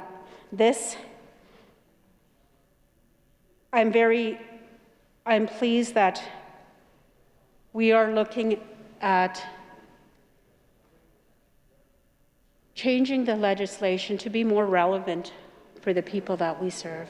And I encourage us all to take those seriously and to look at what's in the best interest of the people that we serve. How do we keep our people of this province safe? How do we keep ourselves safe? Right now, we have this storm happening out there. My husband came up yesterday, and I'm so glad he came up to visit me. I'm glad he chose to come up yesterday. And it was raining when he came up, and I thought right away, that road, that number 11, or that highway from Saskatoon to Regina, can become like a skating rink. And when I spoke to him yesterday, I said, you be careful driving on that road, especially with wind picking up, the roads are going to get icy. I'm glad he's not going home today. I'm pleased with that. And, but we must be careful. I know everyone's itching to get out of here. But what I will do is, I am in favor of this amendment. And I do hope that the Creator is watching us as we drive home tonight and ensuring that we arrive to our loved ones safely and that we don't encounter any drunk bozo out there that's going to put our lives at risk. So with that, Mr. Speaker, I'm sure my other colleagues would have more to say on this, and I don't want to keep you any longer. I know you want to get home before it gets too slick out there. So, Mr. Speaker, I move to adjourn debate on Bill number 50, the Traffic Safety Amendment Act 2021. Miigwech. The member has moved to adjourn debate. It's pleasure of the Assembly to adopt the motion. Carried. I reckon. Thank you very much, Mr. Speaker. I move that this House do now adjourn. The Government House leaders move to adjourn the House. It's a pleasure of the Assembly to adopt the motion. Carried. This House now stands adjourned till tomorrow at 1:30 p.m.